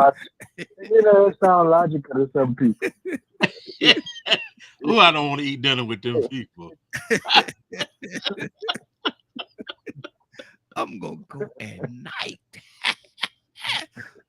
Okay. Our conversation just ended, brother. I'll talk to you later. Our conversation is over. You go ahead on and make your plans to make your trip, but I can't talk to you no more, man. Yeah, that dumb is rubbing off on me. Anyway, man, look, I shouldn't have said, excuse me, mama. I ain't mean to say that, mama. I ain't mean to say that. But listen, we're about to get out of here. It's been a great Tucson. You got anything you want to say? I heard you over there, brother. You want to say something real quick? No, some things you can't fix. Okay. Like stupid. Okay. All right. Mama Tucson didn't say that out loud. It get better, Raheem. It ain't gonna get no better. Let me get on out of here right now. I want to thank everybody for what time is it? Let me see. 10. What is it? 10:16. What does this thing say? 10:15. I want to thank everybody for joining us, and more than that, I want to thank you for allowing DK Media Group and Associates and the Morning Glow for being a part of your morning. It is now 10:16. You're about to exit the Morning Glow, but before you go, I want you to do me two favors, if you will. One, I want you to continue to pray for us because we are certainly praying for each and every one of you. Number two, why this is real simple. I want you to go out there, find somebody, and give them a hug because you never know. It could be the only hug that they get, or it could very well be their last. Love you, and ain't nothing you can do about it. Have a great day and a better tomorrow. Then we shine some less light on you from the Morning Glow. Take it out there into this wicked and cruel world that we live in, and let your light so shine. If you get an opportunity, give somebody some love. You just might find some love in return. Won't that be a beautiful thing? Have a great day. Take care of each other, and please, please, please be blessed.